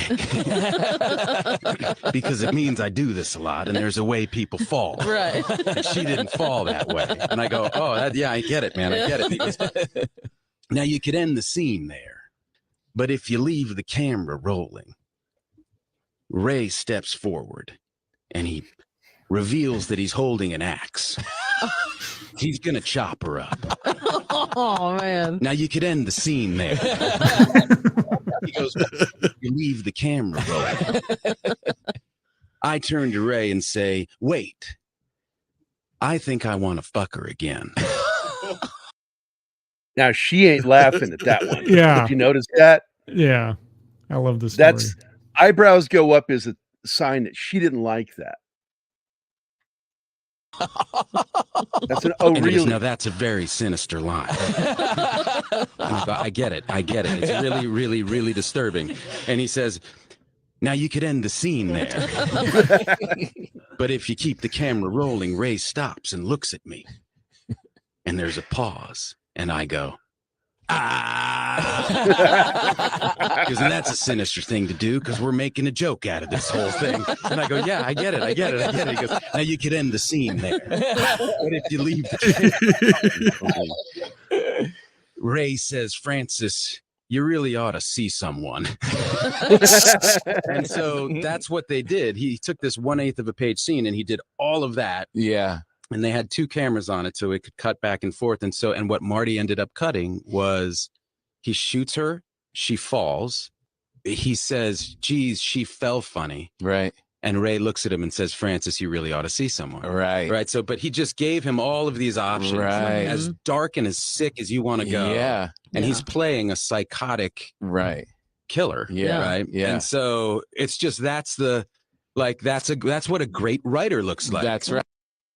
See, I love that story because it gives you that, like, I hadn't even thought about that kind of insight into just giving material to the editor and the director to play with and give them as many options as possible. I mean, as soon as I heard that story, I thought about just the basic kind of editing I've done on videos before for my YouTube channel. Just thinking that's an amazing way to think about making a movie. I hadn't even thought about it that way. Just like more options, more ability to use different tools and different elements. Yeah. And that's what I was saying to you, Scribe. Like, maybe you should watch this again, knowing that each one of these guys brought so much to the table for their characters. Because that's what Scorsese sounded like. He said in the interview, like, he just kind of let these guys run wild in a way, and it just worked out for him in the end. Because I mean, you didn't feel it was too cluttered, though. I mean, I haven't seen it in a while. I actually feel like this movie, and I just watched it again 2 weeks ago for the first time in maybe 5 years. Yeah, at the most. Because it is one I do revisit often. Actually, it's maybe not even been that long because I do love this movie. As I said, every time I watch it, and again, as I watched it this time, I loved it even more. I appreciated even more things in it and caught little bits and pieces and things I never, and that's the thing with, maybe you and I are a little different, is when I get engrossed in a movie, I usually have to go back the second time to catch those little beats that lead up to something. And that's when I caught him, constantly calling like the fireman the F word and all that other stuff throughout the whole early part of the movie and the scene with the apartment. And then finally, when he's not having, when he's having issues in bed, the second time is when I put all those things together. So maybe I'm not as quick as you on that. But see, that's to me is I just got sucked into the story and, that kind of a thing. It feels breakneck pace. He said sucked. Yeah. Even though it's 2 hour and 40 some minute movie, it doesn't feel like it. Okay, right, and that's the thing. To me, is a real testament of a good film. If I'm sitting there, or if I run across it on TV, and I can't not watch it, right, and that's almost every Scorsese film for that matter. But yeah. So now, but would you say, and I guess this is just my last little defense of myself. I wouldn't put this up as a great crime / mob movie. It's not up there with Goodfellas or Casino or No, Once Upon a it's Time in more of a America or cat and something. mouse, spy versus spy kind of movie. Yeah, I'll give you that. Once Like, again, crime is absolutely just another device in exactly. the story. Yeah, It's not yeah. part of the story. Crime is a device within it. No. Yeah, it's a more cat and mouse game movie. A Shakespearean tragedy. And when Yes, you brought that up, I absolutely agree with you. This is a classic Shakespearean tragedy. Yeah. You have the exiled son, you have the dueling personalities, you have one side of the law versus the other. Yeah, it's very well constructed in that way. It's just I guess maybe the idea that it was a Scorsese movie about the Irish mob. I just had my opinion of it in the grand well, that's what Gangs of New York is for. Oh Jesus. I'm telling you, I don't like that one as much, but I mean, it's that's another conversation. That's a whole other conversation. Because I don't think we'll ever cover that on a Saturday because I Not just don't likely. ever see me watching it again. Because one, it's too fucking long, and it's bloated. It's bloated. Look, I'll be honest. I'm one of those guys. You want to know my thing I don't care for as much in that movie? Daniel Day-Lewis, as much as a great actor as he is, he gets so tough to watch in so many movies. Like, I just don't really care for him. He needs a really method. So. Well, he needs a good director to keep him under control, because if you let him go off, he'll just go off. If you've seen behind the scenes stuff with like There Will Be Blood and things, when he gets, like you say, method can work really well, but it has to have a very good lion tamer. And well, that's where I probably lose the audience, like you did earlier, by saying that. But yeah, no, I mean, because Daniel Day-Lewis is a great actor, but I can. I wouldn't give my left foot to have him play me in a biopic. Let's just put it and he did the movie My Left Foot. Good one. That's the joke. Yeah, I know some people wouldn't get it, so I had to make sure they knew. Well, yeah, best part of Gangs of New York was Daniel Day-Lewis anyway. Everything else is, and then the other thing, this scene that we just had here was another one that made me wonder what you had brought up, Scribe, because it's basically both of these guys self-admitting that they can't get it up no more, even though they're exactly. not. Yep. Yeah. Did your pecker still work? Good. Yeah, except the one's about age and the other one's about not really being there. Well, one joke I've wanted to do on someone if they're starting to go method would be just pull them aside. It's like, hey, we're killing you in this movie for fake, but how would you like us to kill you for real?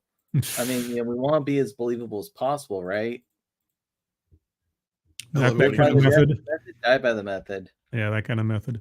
Well, that's a big black cock.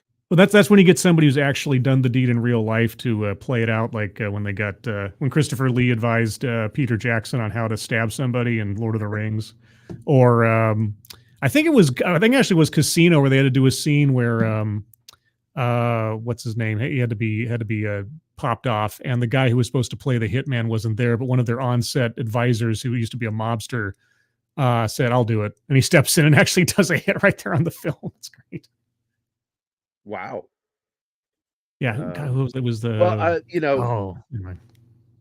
as a shared moment, while talking about method, that led to a funny moment between Kurt Yeager and I, because Kurt is the actor from Sons of Anarchy and all that shit. That he's got a real prosthetic leg, and he wanted to be vindicated, and so I began drawing his face onto the book, and he became my partner and everything. But when we first met, he says, "I really want to be this character. I think this is a character I was born to play." And I said, "Well, not really, but yeah, I get it, But then I said, that in the book, you only have one prosthetic leg. He has two. How method are you?" I let me tell the Reardon Crocknow story again. Jesus. I'd give an arm and a leg for this part. But I ended up changing it to his, because I realized that it would be impossible for a guy to do what he's doing on two prosthetic legs. Yeah, I'd be thinking about Lieutenant Dan the whole time or something. Yeah. Lieutenant Dan, he's got magic legs. Magic legs made out of aluminum. Like this is a great cat and mouse scene. Yes, this is a nail biter. I love this. And that one dude ends up getting killed. Yeah, he ends up stabbing this just local guy that was in the wrong spot at the wrong time. And that's what reminded me when I was watching this the last time. Because even though I know exactly what's going to happen, you're still, and this just is a testament to Scorsese, the editing, the cinematography, the acting. You're still on the edge of your seat in this scene. It's just, it's a great, like every scene is so great. And it's like they were so well thought out. Like maybe it's just because movies suck so fucking bad. I don't know. Because they even use texting in this movie. You notice how most movies avoid using cell phones and internet and stuff because it's just, you know, it's unavoidable anymore. Like this movie uses it and it uses it well, and it doesn't feel dated in most cases either. It's part of the story when it needs to be. When it doesn't need to be, it's not a part of the story. Sure, everybody's got flip phones, but that's the only big difference, right?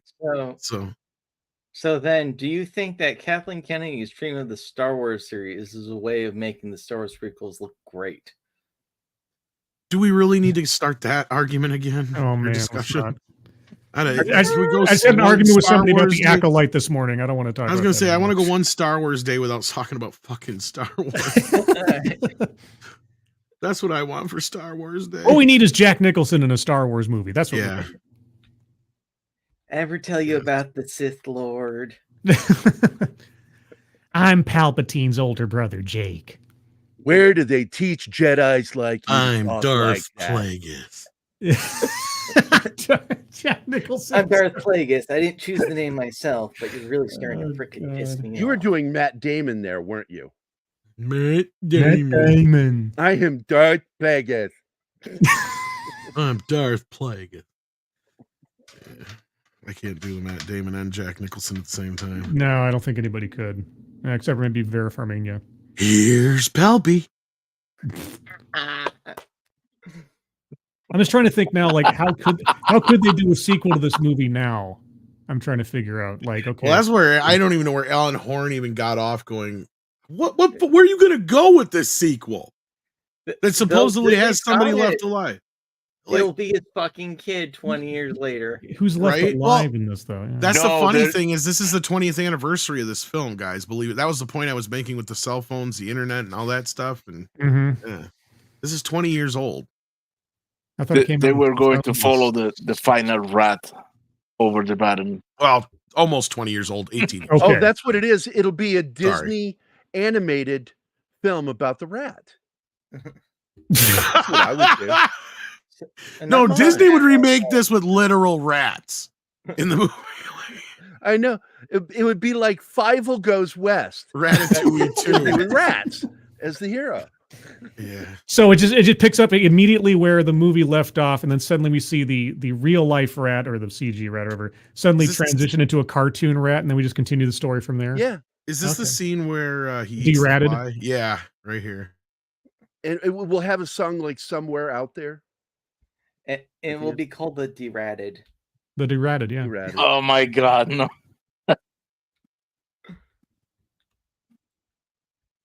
Just tell the exact same story again, just with rats.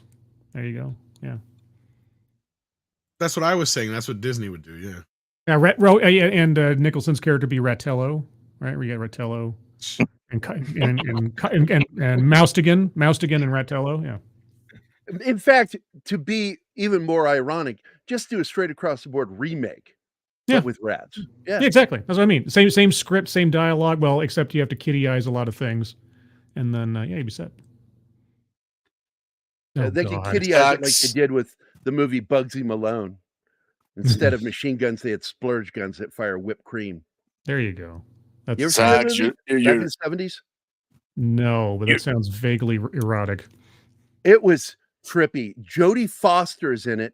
What is that kid's name? That Fonzie's cousin. Chachi. He played Chachi, that guy. Oh God. Oh, Scott Baio. Scott Baio. It's an early film when they were young. It was called Bugsy Malone. Oh, it was a real movie musical, and it was. I loved it as a kid. I read the book too.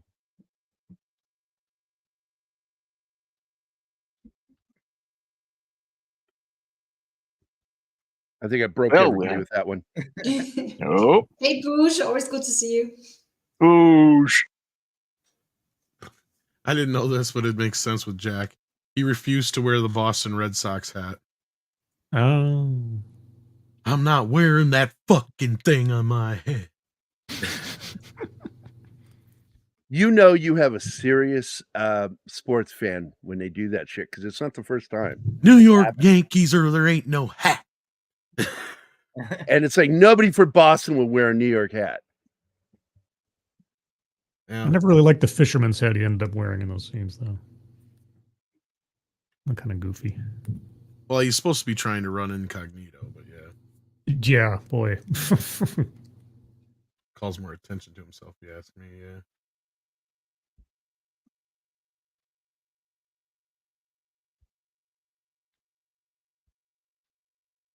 So let's see, what do we got here? Well, normally we talk about what do we got here? Hadn't really thought of it. I started some comments. Max we Damon got that hadn't one. really thought of it before, but Leo is in more or less the same conundrum in Gangs of New York, because in that one he's out for revenge against the man who killed his father. Mm-hmm. Also, we got Penny, who said that she enjoyed The Fall Guy. It was fun. Post-credit scene was a nice surprise. Yeah, I'm hoping to see that one eventually. And of course, Awesome One says that he enjoys that Penny enjoyed it. Vicarious enjoyment. It's the best. Vicarious. From the sound of it, I think that movie will do well this weekend. From got 3 million in previews, and they're expecting like 30 to 45 or something. Yeah, it's all right for it. I know a lot of people that are going to see it, so it'll probably do okay. Well, women, Ryan Gosling. I mean, they're getting that Ken money. And guys with Emily Blunt. Emily Blunt. Oh yeah. Well, and we usually go over who almost was in these roles. So basically, instead of Leo and Matt, we almost got Brad Pitt and Tom Cruise. Wow, that'd be Martin bizarre. also was looking at Kate Winslet, Emily Blunt, or Hilary Swank, or even Jennifer Aniston before he settled on what's her face as Madeline. Wow, Hilary Swank. Yeah. What was that movie that Vera did with George Clooney where he's like the plane guy? Oh man, I forget the name of it now. She was really hot in that movie. He was the guy that was always like he was living on the plane or something, and I forget what was it called. Up in the air. Up in the air, yeah. Oh man, she was hot in that one. Oh, the little bird chick. She looks like a bird. Vera Farmiga. Oh, Vera? No, she's always hot. I thought you were talking about the other girl that was in there. All right. No, Clooney's like having an on and off airline affair or whatever with her in that movie. Anyway.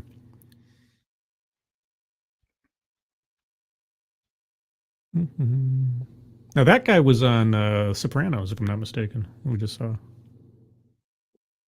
We're not ignoring you. We actually read what you said. We just it's really not that great, Bush. You've done better. No, I'm playing co-op. Yeah, what you should have done here is you should have brought up a specific kind of cop, like fat cop, and then instead of Tom is a cop, say Tom is a time cop.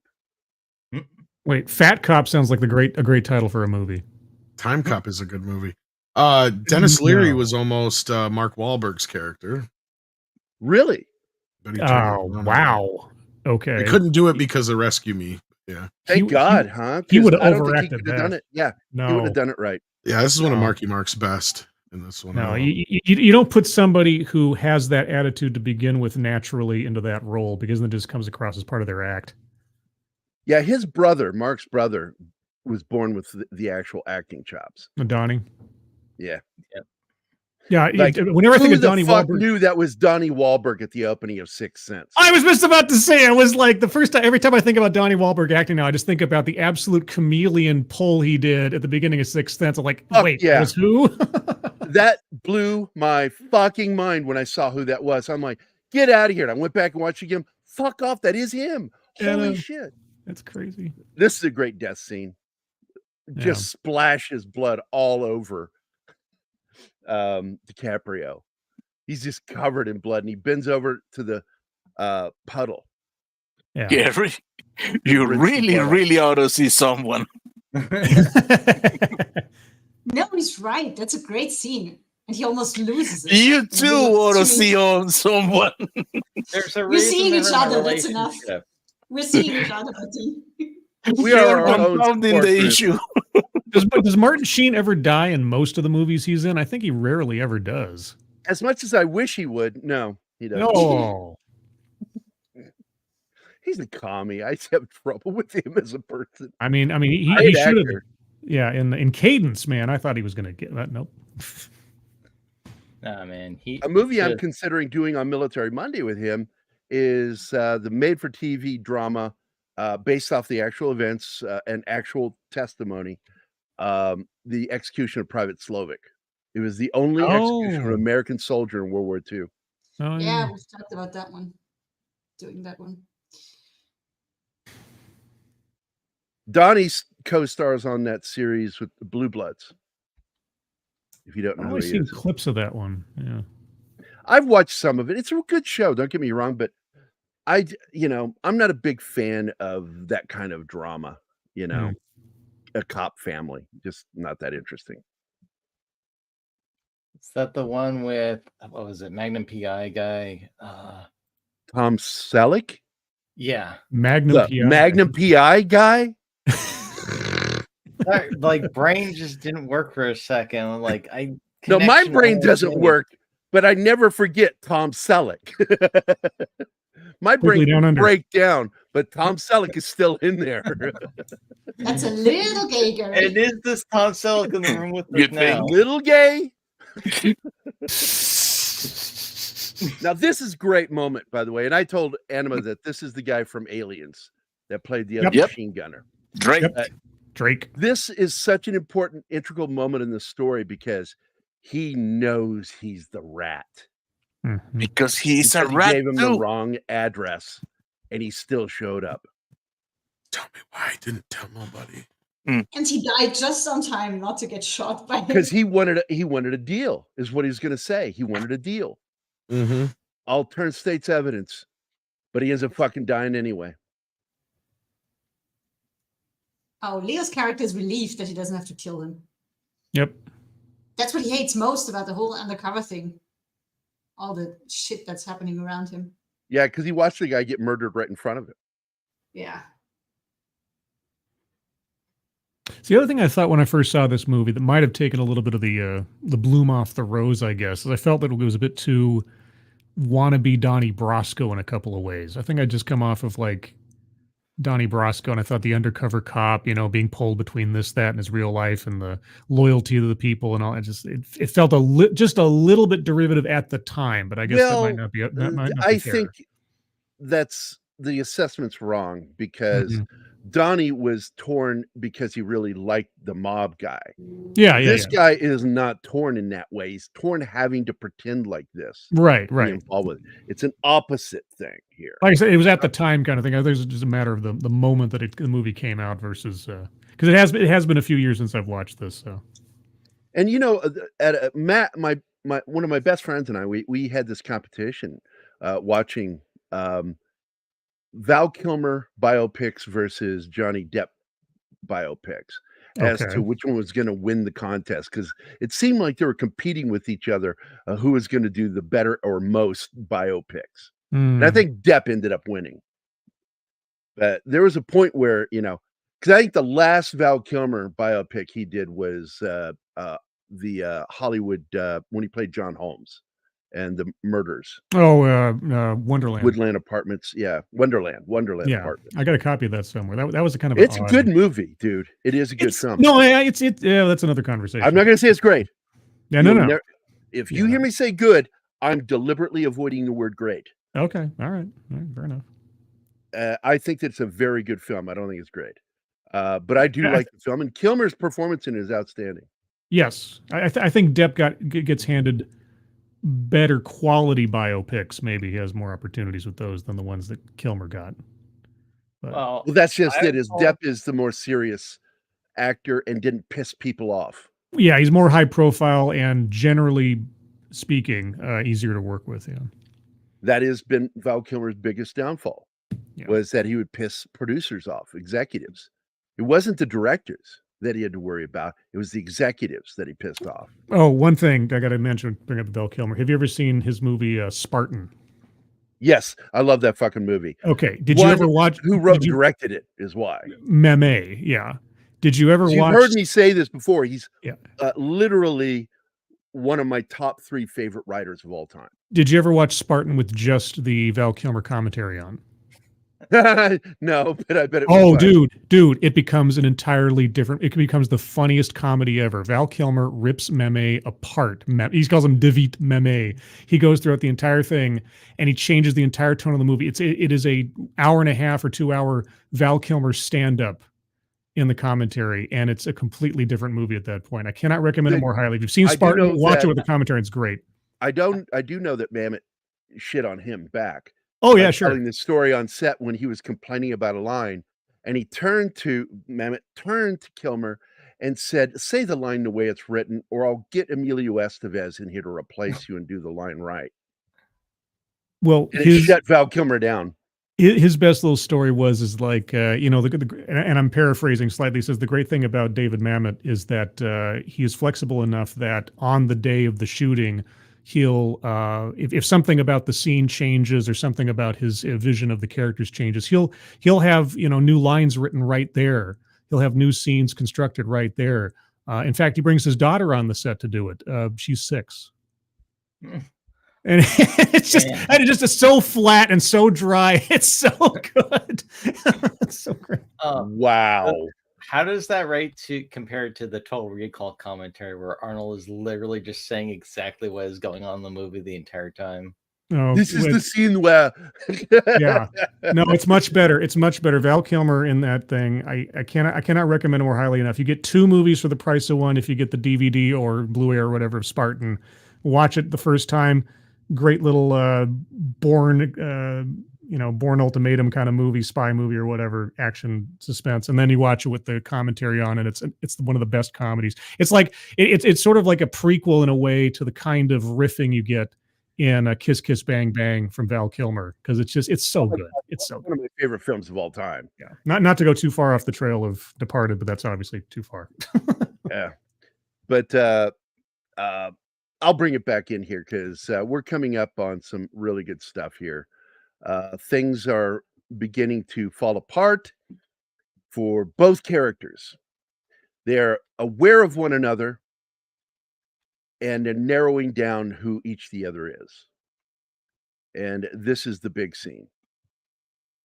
And this is also my favorite moment for Winstone, because he crashes. He's got a mortal wound. He's going to die from that wound. And he crashes and the car catches fire and he goes, "Fuck this," and puts a bullet in his own brain before blowing up. Yep. Because he's like, "I'm not gonna burn up. I'm not gonna fucking have that happen." That's right here when he crashes. And unlike the true story with Buddy. No, with the real gangster. He lived, and he ended up Bulger ended up out in Cali. This is his demise, as they would say. It's his demise. It's where he becomes the Departed. The Departed. Oh, full circle. He said the thing. Yeah. Yo, and I brought that up earlier because they do say it in the first act. His character, Matt Damon, says, and who is the Departed? And I'm like, he said the name of the film in the film. Yeah, because if anything, I'll give you the title is a horrible title for the film. Like, it doesn't really make a whole lot of sense outside of until you see the end of the movie, I guess. I mean, in a way, you could tie it around to the fact that everybody dies, but. And by the way, I don't think he intended on shooting him.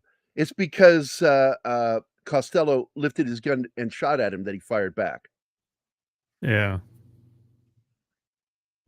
And you can see on the look of Matt's face, he was shocked that he shot at him. If I want to get really deep about it, it also goes to the fact that the Matt Damon character is he's a reactor. He doesn't take the initiative. He waits for somebody else to give him the go-ahead because he does not have a personality of his own. He's trying to find it through interacting with other people. So until Jack points a gun at him and starts firing, only then is he given permission to take the lead and take the initiative and shoot back.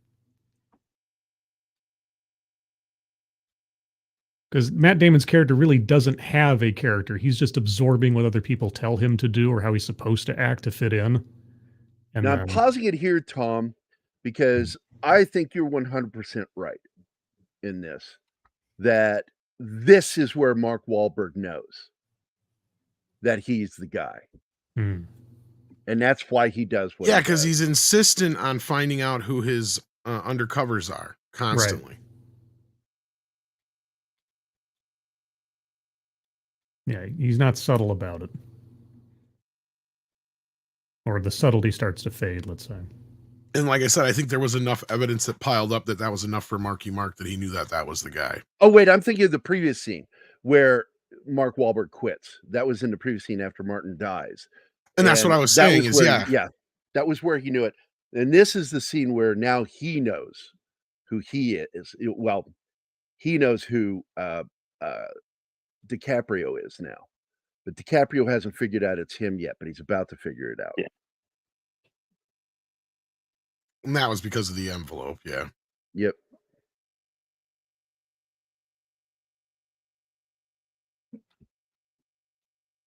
This is, oh my God, the last minutes of this fucking movie.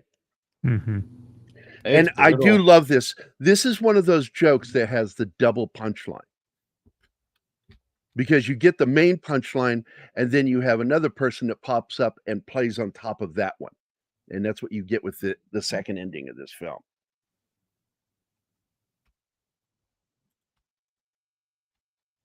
No, they would have never called it Infernal Affairs because of the original film. And I don't think that, I got to be honest, I really don't like that title. I think that should be the sequel to Devil's Advocate.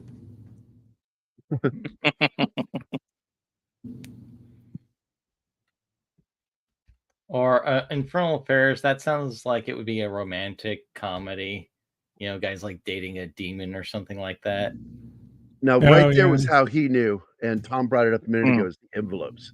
Because he sees the envelope with his correction on it right there. And the only person that could have that is the person that Costello gave it to. And that's him.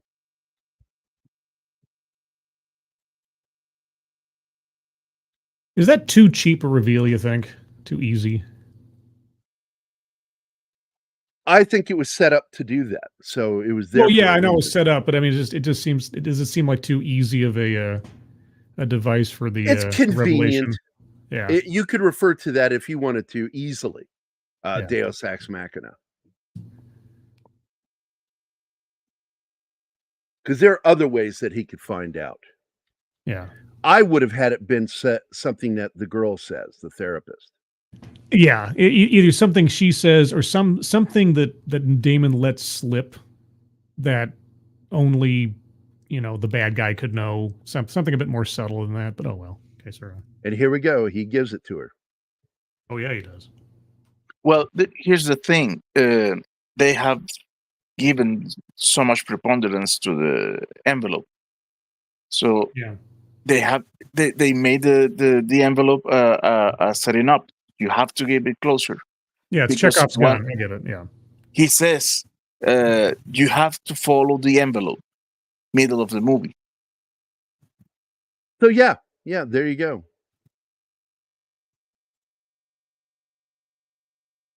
And that's her writing on the envelope. And the name she put down, isn't that Mark Wahlberg's character? No, I think she put Costigan on there. Yes, she put Costigan. Yes, here is the echo of the son of my lover that I want you to raise.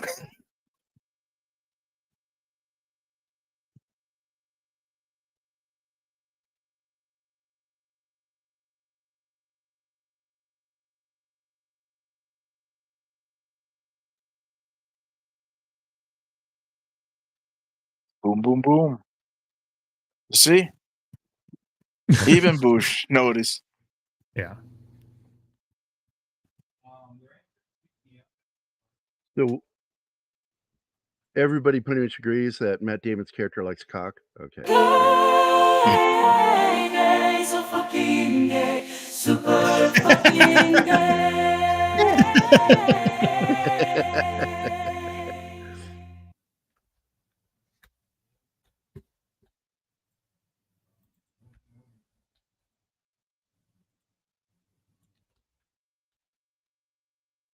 Matt Damon.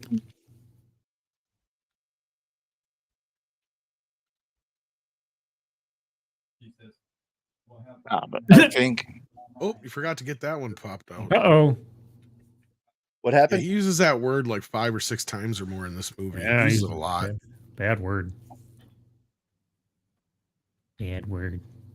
YouTube doesn't like that word. That was a word that we used a lot in the 80s. Sure. Never to a single person that was actually gay. Only to each other. Well, to he people does didn't call like. the firemen a bunch of fucking homos. Don't forget that. With your giant hoses. Why don't you go save some fucking kittens from a tree? Crikey. What? Oh. Now this is pretty much the way it plays Fucking out in quiz. Infernal I think that's where he Affairs. says that too, yeah. Yeah. This scene plays out very much like it did in the original film. Well, what's funny is Scorsese didn't even watch the original until after he made this movie on purpose. Really? 'Cause, yeah, he didn't want to let it Then how do you adapt it? Do you rely just on the He just writers? had the writer, the writer who wrote okay. it. Which is probably another reason why he allowed the actors to come in and play with stuff so much too. This is a great fucking scene here. Because And he's another character like the girlfriend, though, remember. Because he knows both of them. Yeah. So this is what I mean by Shakespearean when I say Shakespearean, because the ending here, this is your classic Shakespearean ending to a tragedy. This is how it happens.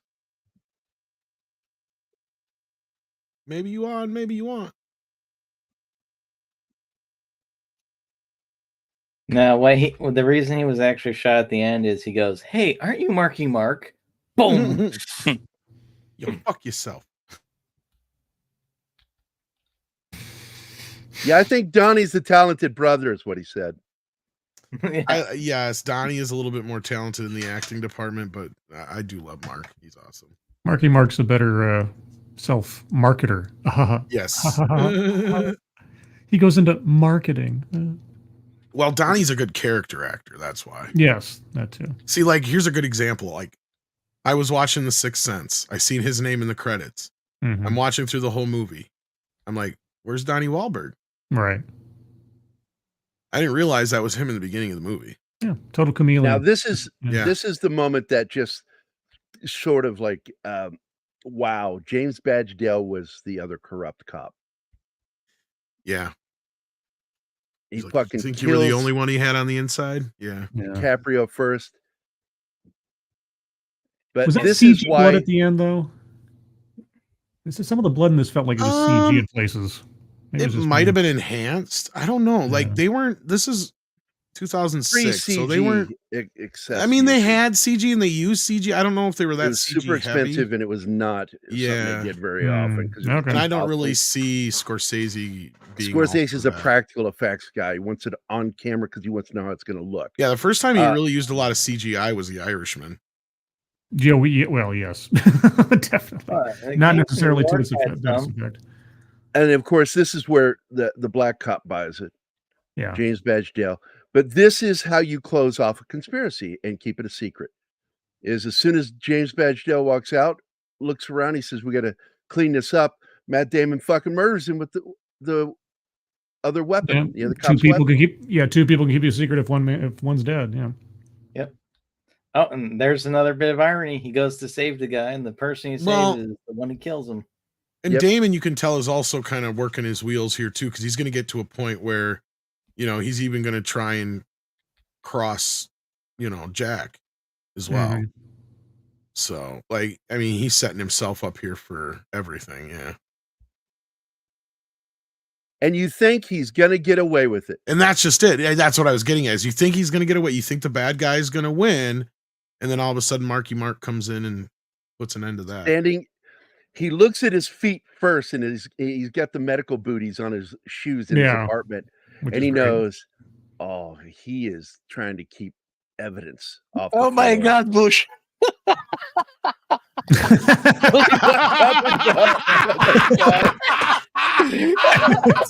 And the screen. It's funny because that goes back to the thing he says in the beginning of the line. He's like, "You don't need any help from me. You're already fucked. You're the black guy in Boston or whatever." Yeah.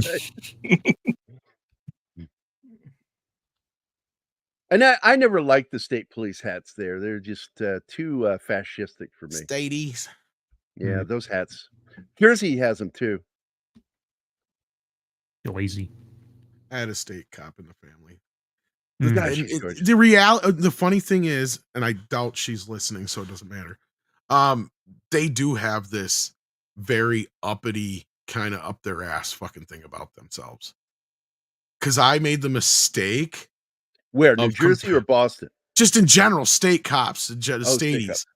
Because I made the mistake of I don't remember how I said it, but I was talking to somebody. I'm like, oh, well, you guys would have something in common because they're a state trooper and you're state police or whatever, blah, blah. And she got all fucking offended. She's like, they are nothing alike. And acted like she was so above the other. And the other person, you could tell, got really oh, fuck her too. Oh, they're very.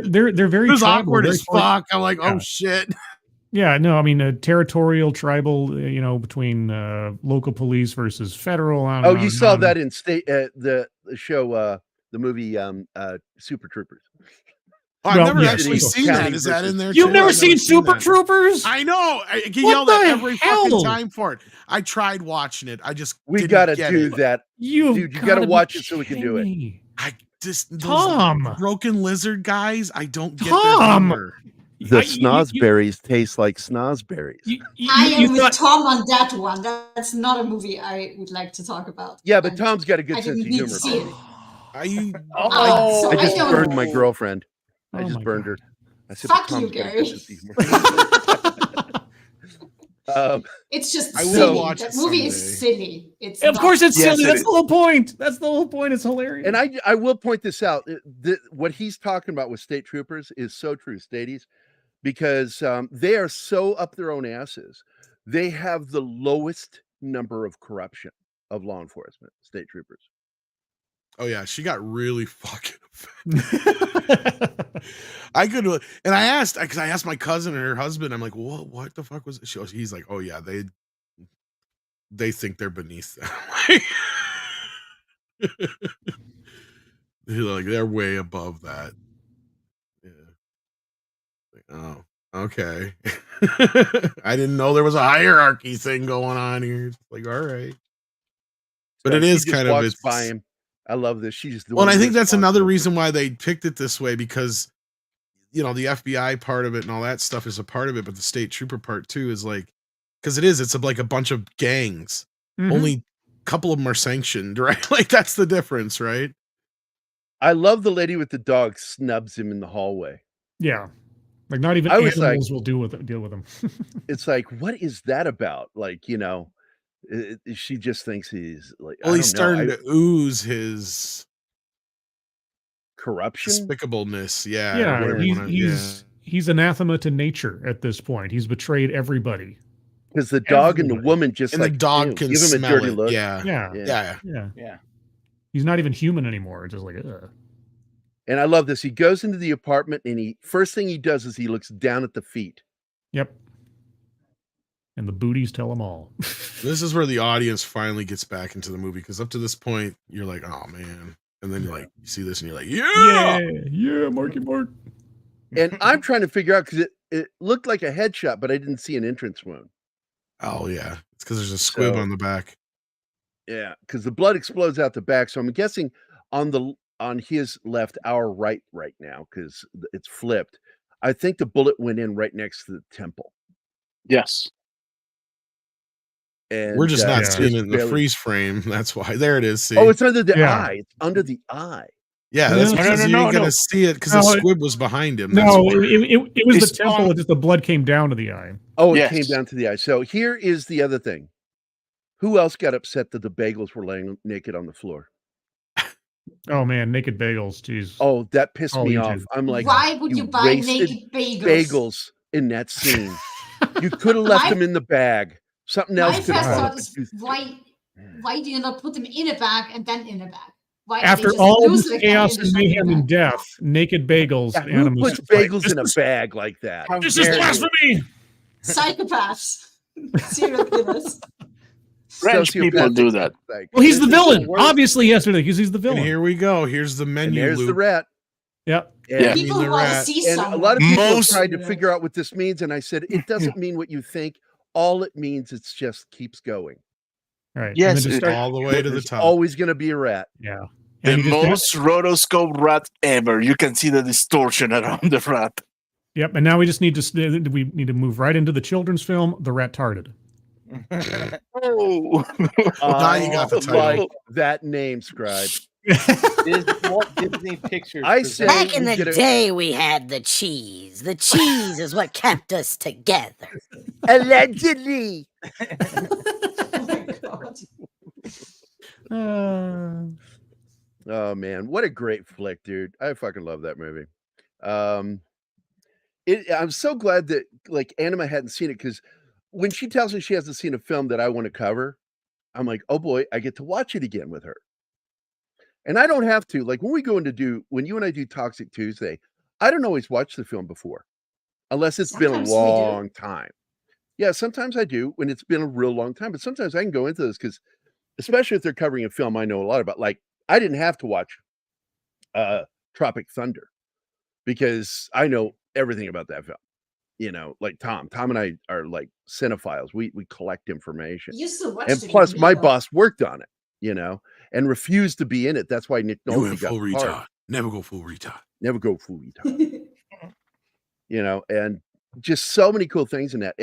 But when I get to watch a classic like this, because I have not seen this movie since the second viewing. I've seen it twice. Saw it in the theater, and then I saw it when it came out on DVD.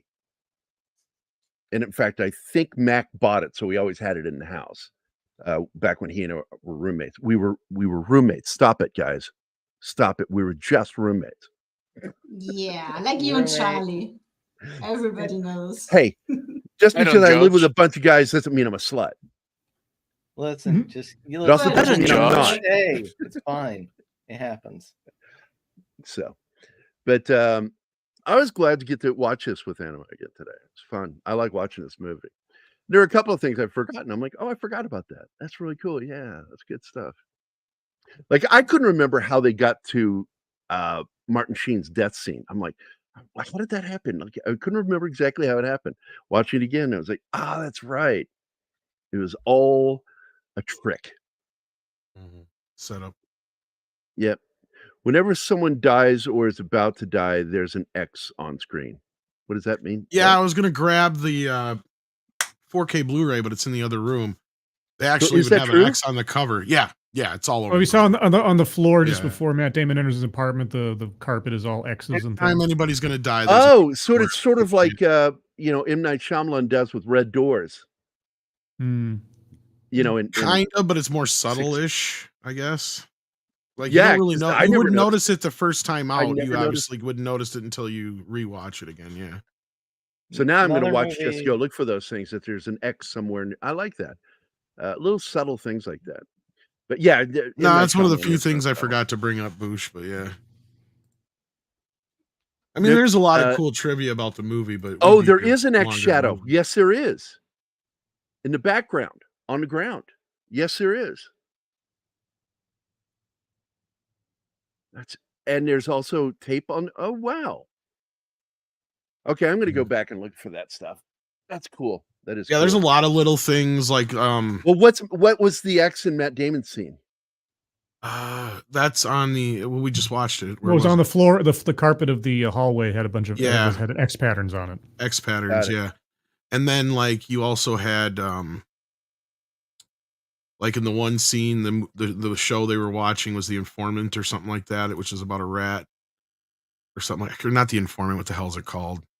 No, I know the one with the Irish film with Yes, McLaughlin in it.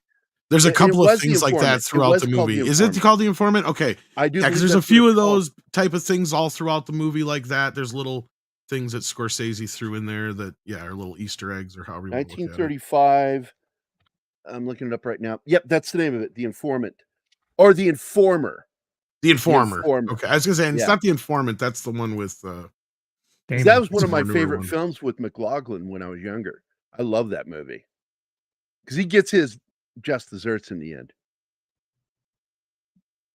That's the other thing about this movie, even though it's a remake of a more current film, it almost feels like a 70s kind of pot boiler type film that Yeah, because Scorsese remade. when you look at the cars, it tells you it's more modern, but the fact is it feels... Well, I just mean the type of story that it is and the Yeah. type of ending that it has. And it is a very 70s kind of story and feel to it. I mean, the movie obviously takes place in the modern time. That's not what I mean, but it's just the way the storytelling is and the way the characters are portrayed. It just wasn't the kind of movies we were getting in 2006, right? And we definitely don't get now. That's the other thing. But, which is, again, maybe why I keeps growing on me more and more over time, Scribe. So, yeah. I don't know when the last time you watched it was. But. It's been a Now, I couple will of years. point this out really quickly because I actually like the guy who's the screenwriter for this, William Monahan. One, he's Irish. But he has worked on some very interesting films in the past, including Mark Wahlberg's The Gambler film, London Boulevard, which is a really good film, Kingdom of Heaven with Ridley Scott, which despite itself is a good film, but I can't call it great. Ridley would like it to be considered great, but I don't consider it great. I consider it good. But my favorite was the rewriting of the classic British series Edge of Darkness into a film with Mel Gibson, which I like that film. And we could have a different conversation about that. The Mel Gibson remake was compared to the original. It's nowhere near as good as the original. No, but I not at like all. that film. It's okay. It's all right. But So, in other words, you're saying Ridley thought he was his brother again. You know, I know that Ridley Scott doesn't like it. Hey, it's true. Because Tony has I've made at said least it. 2 or 3 friggin' remakes that are just as good or better than the original. I said it. I'm telling you that Tony Scott is the better director. He understands visual storytelling. What Ridley is an amazing director of photography. Man on Fire, way better than the original. Oh yeah, and I love the original film, which is also And that's an a good adaptation one of a like book, this by one, the to where way. you have like a movie that was like, whatever. And it was an American film or whatever, but it was still like a low budget. And by the way, Tom, just to let Yeah. you know, the original actually a pretty straight across the board adaptation of the book. Yeah, it It was a is. series of Creasy books. There was a series of books, and it was. But I more just accurate. love what Tony did with it better. I'm sorry, I'll say it. It No, just I works agree for- with you. And his it is the better of the two. And his Penhelm 1, 2, 3 one is almost. There's things I like about the Oh, original. Pelham 1, 2, 3. Yeah. Yeah, there's things I like about the original better, but his version is good. I like So it's. Deja Vu. I haven't seen that one in a while, so I can't speak to that one. Is that a remake too? Which one? Deja Vu. It might have been. I don't know. No, I don't think that was a remake. If it's a yeah. remake of anything, it's a foreign film. There was never an American. That's why I was film. asking. It could have been. That's why I was asking. So I'm just going to put him out here. Some of the films he's worked on. I liked the new Philip Marlowe film, even though he was too old to play Philip Marlowe. I still liked it. I thought it was a good. Good film. The Liam Not Neeson great. thing. Yeah, Really? I Okay. enjoyed it. The Tinder Bar, which I didn't see that one. Mojave, I haven't seen that one. The Gambler, I did see. Good film with Mark Wahlberg. London Boulevard, very good film with Colin Farrell. Edge of Darkness with Mel Gibson. Body of Lies, another DiCaprio film directed by Ridley Scott.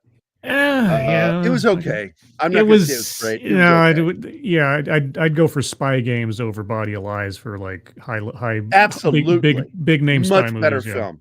Much better, yeah. film. The Departed and Kingdom of Heaven. Kingdom of Heaven is an overly bloated film that I don't think really should have been made. I really don't think it needed to be made. I don't think it brought anything to the genre. I don't think it brought anything to film. It's not that memorable a film. And you would think me being a big fan of the history of the Templars, I would love that. No, I don't. I really didn't think it was very accurate. So, and the testicles. 3 days. So, but I do like. I got to say, he's a good writer. I like this guy. It's William Monahan, who wrote the screenplay for The Departed, based off of the script by Alan Mack and what is that dude's name? Something, not Tommy Chong, but it's like that. Tommy Something Chong, that'd be amazing. It's something Chong. Tommy Chong. But Tommy Chong writes The Deblunted. The Deblunted. There you go. You're good at those. I know. Yeah, you're good at that. My lost skill. It's your one skill. I know. It's oh my god. Man, my you're like God. the missing Zucker. Geary brother. over here is like, what's his face in the beginning of Reservoir Dogs? When he's looking through Mr. his Pink? book. And then in fact, no, fucking God, I just Mr. White? forgot his damn name. Yeah, Mr. White, when he's like takes his book. He's like, Harvey Keitel. I got big dick over here in one Harvey Keitel, yeah. And then I got over here, I got Tommy Wong, Timmy Woo, fucking Charlie fucking Chan. Can I have my book back? You gonna shut up? No. I'll do what I want. Then you I can't have like my the book movie back. Reservoir Dogs, but I made fun of it so badly. I love that movie. It's When great. it came out, I said, let me get this straight. You're going to do a heist film and not show the heist. It's even worse. It was it City on And Fire? he thinks that's art. When you listen to him talk about it, that's art. And I'm like, no, that's just you don't have the budget for it. It's just admit it. Well, and he admitted that. He wrote it in case he couldn't make it as a movie. It was written to where it could be done as a play. Yeah. So, but I do like a lot of the stuff in there. Intense shit in that thing. But it's also you're gonna yeah, I'll argue with anybody over Tarantino any day. So yeah, when it comes to Tarantino doesn't know how to write a 3-act story very well. He writes an amazing opening act. His act 1 is outstanding. His act 2 meanders all over the motherfucking place. And then act 3 suddenly begins, and often sometimes with fucking a narration. And the weirdest is Hateful Eight, where it's like one, he breaks 2 major rules in screenwriting. Don't introduce a major character past the first act. It's a rule. And he does that. And then on top of that, I'm sitting there watching this. Tom, you would have laughed your ass off. I kept hitting the audio thinking I'd accidentally hit the director commentary. Yeah, you had When he said said- that. I don't know if really I'm trying to remember if fought his that. narration is in the extended cut or not. It is. Trying to remember. It is. It's still in there. But I've gotten past it because it is such a loving nod to the thing. It really is. He even went back and got the original scores that were written by Ennio Morricone that weren't used in the thing. Because all they used by Ennio Morricone is the one main theme. That is it. The rest is John Carpenter. Even though he doesn't take credit for it, the rest of that movie, 99% of that movie is John Carpenter's music. Only that opening score, and when you hear it repeated, refrained throughout the film, is that Ennio Morricone. Well, I knew he used Ennio's unused score for the thing, but yeah. He did. And I like that. And Kurt Russell, I will fucking watch him read a phone book. Well, it's got Walton Goggins in it. That's another reason why I'll stick. That's another reason. Fucking love that guy. And by the way, I hope you are able to join us when we do our Fallout episode. We're going to talk about the entire season. I haven't got a chance to see it yet. Goggins made that show for me, but I expected it to suck. And it was not just only did it not suck, I enjoyed the crap out of that. My parents watched Saturday, it with no. right? Oh. What was that, hun? That's next Saturday. Oh, I meant If I remember Scribe Light correctly. when I said hun. Oh my god, no. Oh shit. Don't bring me in the middle of this sandwich. No thanks. I'm sorry, baby. I'm sorry. That was just when I did it. I'm like, I can't help but be funny. I can't help it, honey. No. I'm Gary, number that's a 1. lie. Yay. You need to learn what's funny, asshole. I don't think you're reading that hindsight well, Gary. I don't think it means number 1. No. What I just thought right when I said it is like, I wonder if anybody thought I meant Scribe Light. I'm going to make a joke out of that and spontaneously just did it. Like, fuck it. Gary, You were able to unify people like no one else because Gary, I promised myself a long time ago I would not become the other man. So stop it. Just stop it. Stop it. Okay, I'll stop. No, I was going to say I was surprised about a week or so ago. I talked to my parents and my dad's like, "Yeah, your mother and I are just watching this new show on Amazon. It's called Fallout." And I'm like, really? Do you know anything about that? Oh, it's really good. It's got the guy from Justified in it. Like, yeah, I guess it does. If you have any questions about what the heck's going on, because I doubt they'll explain everything, I know a little bit about Fallout. Like, okay. He never talked to me again about it. It's fine. Like, I could commiserate with my dad about something. Yeah. You don't you like that when you can find something to commiserate with your dad? If only. Because one of the biggest things that I would commiserate with my dad over was the TV series News Radio. Okay. Because he and I we'd be on the phone long distance watching a new episode together. And it was just something that he absolutely loved that I loved equally. And it's just something that and military stuff, because I had military history beaten into me as a kid, and sometimes literally. And I love when you find those things you can connect with your dad over. With Anima, it's music. Because if you did not know, she sings opera and is quite skilled at playing string instruments. I don't sing opera. And you also play oboe? Was it oboe? I sang musical, but yeah, I played the oboe. That's correct. Yeah. Plus, you play guitar too, right? I should pick that up again. I have. But yeah, you did it one time. Yeah. Okay. I thought I remember you saying trained. Classical guitar. Yeah. So there you go. Little thing. I wasn't wrong. So you're correcting nothing. Not on that one. No. Yes, I said exactly that. So I grew up. No, you were wrong about opera. I never sang that. This is our therapy for our relationship right here. I was about to say, are we on Dr. Phil, right? Dr. Tom, sorry. Is this But Tom, any last thoughts on the film? I'll go to each person. It's an amazing movie. I'm glad we got a chance to talk about it. I'm glad it's finally on 4K. It's one of my favorites from Scorsese. I know it's an oddball for what we normally do here on the show, but yeah, I enjoyed it. It was a great conversation, and I was glad that Scribe got to join us too. Yeah, it'd be kind of fun if we can get Script to join us sometime. I know he's busy usually on Saturdays with his girlfriend, but I would really like to get him on here sometime with you and me. And by the way, you guys were having that little back and forth. Did you see what I said, and did you agree with how I assessed that you were right in what you were saying? But they were right too, but you were also right. The what? Right. There was an argument, debate between Script, Tom, and I forget who the third person was. And it was about Mark Hamill. Oh, it's on Twitter right now. Oh my god!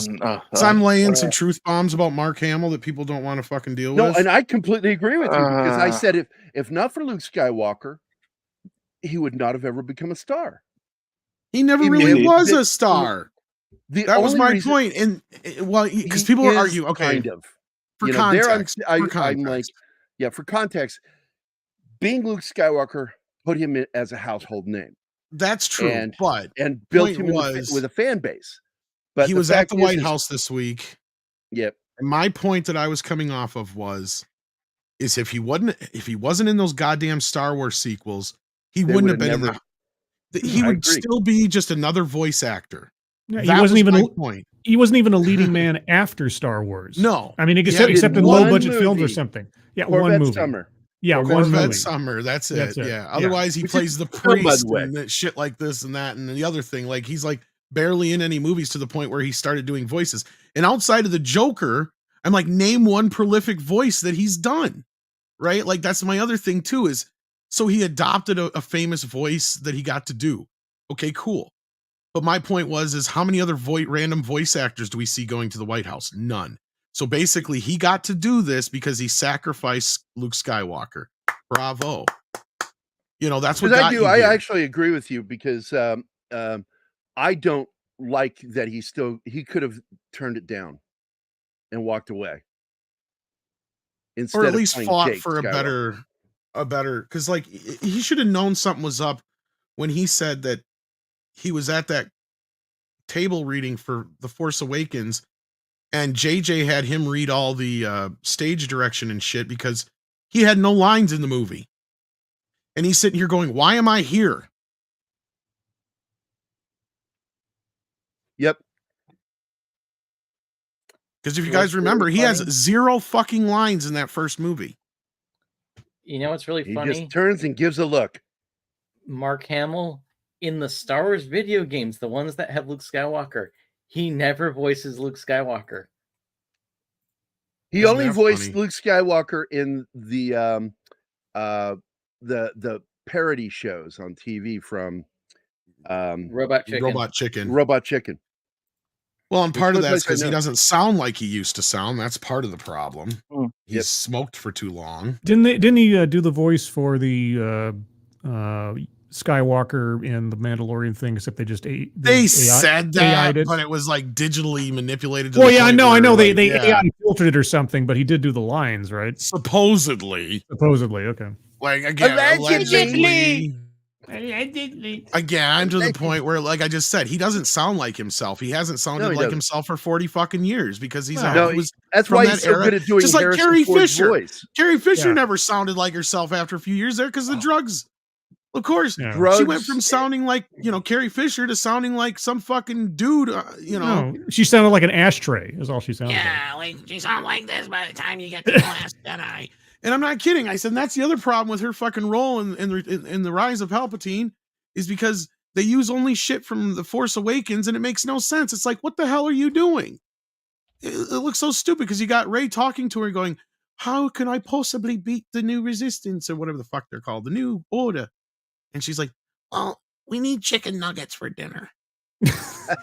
Homie. Yeah, like she All right. sounds like Marge Simpson in the damn thing. Sorry, I'm not trying. And I love I Carrie know. Fisher. No, love her to look. death. That has nothing to do with her personally. It's just love her to Yeah. literal death. look, people get Um, old and they don't that sound the figuratively. same anymore. That's my point. Like, Yeah. By the way, what did there's everybody Family think about Guy. The Departed? loved it. It's- Loved it. Fuck Mark Hamill. So, Anima, your last thoughts on seeing the film today? That was fun. I just wish you hadn't shown me the last scene where everybody gets killed. Because when that scene started, I was like, oh, I never I've know seen if this you're going to get to before. see a whole movie with me. So I know want that. to show you. I know that. Great And, movie. you Well, know, look at the usually I bright don't side. mind. Marky Mark made sure that Matt Damon got his just desserts. So Usually I don't mind that I know scenes of a movie, but this scene, it would have blown my mind had I not seen it before. But that way I knew what was going to happen and kind of took a little bit off it. But yeah, either way, great movie. So beyond I the fucking pissing and love moaning, Jack you Nicholson. did like it, right? I love Jack Nicholson. And Leo DiCaprio grew on me when I saw Shutter Island. And I didn't want to watch that movie. That That is a good film. I do I like that couldn't film. stop watching. I couldn't stop watching. It's really great. That's when I started liking his acting. All right, Martin, your last thoughts?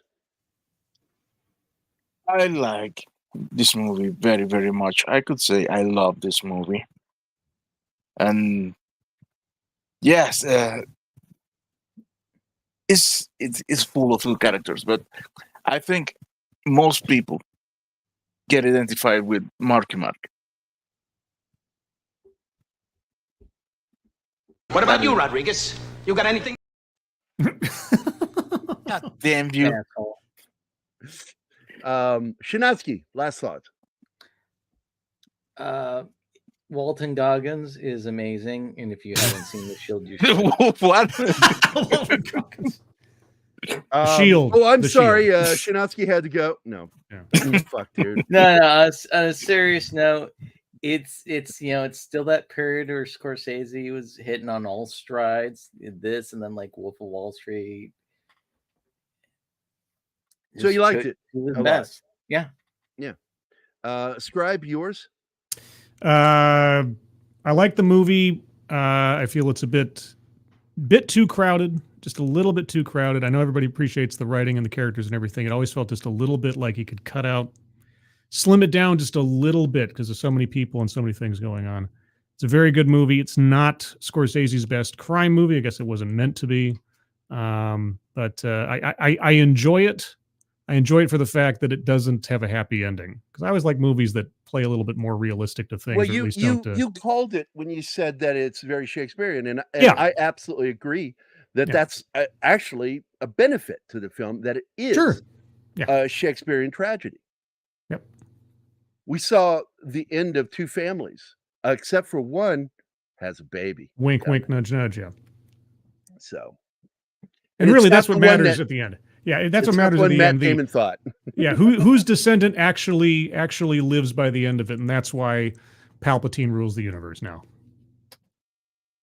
Thank you, Ryan Johnson. We just keep going back to Star Wars. I can't help it. I can't help it. It's the day. What can I tell you?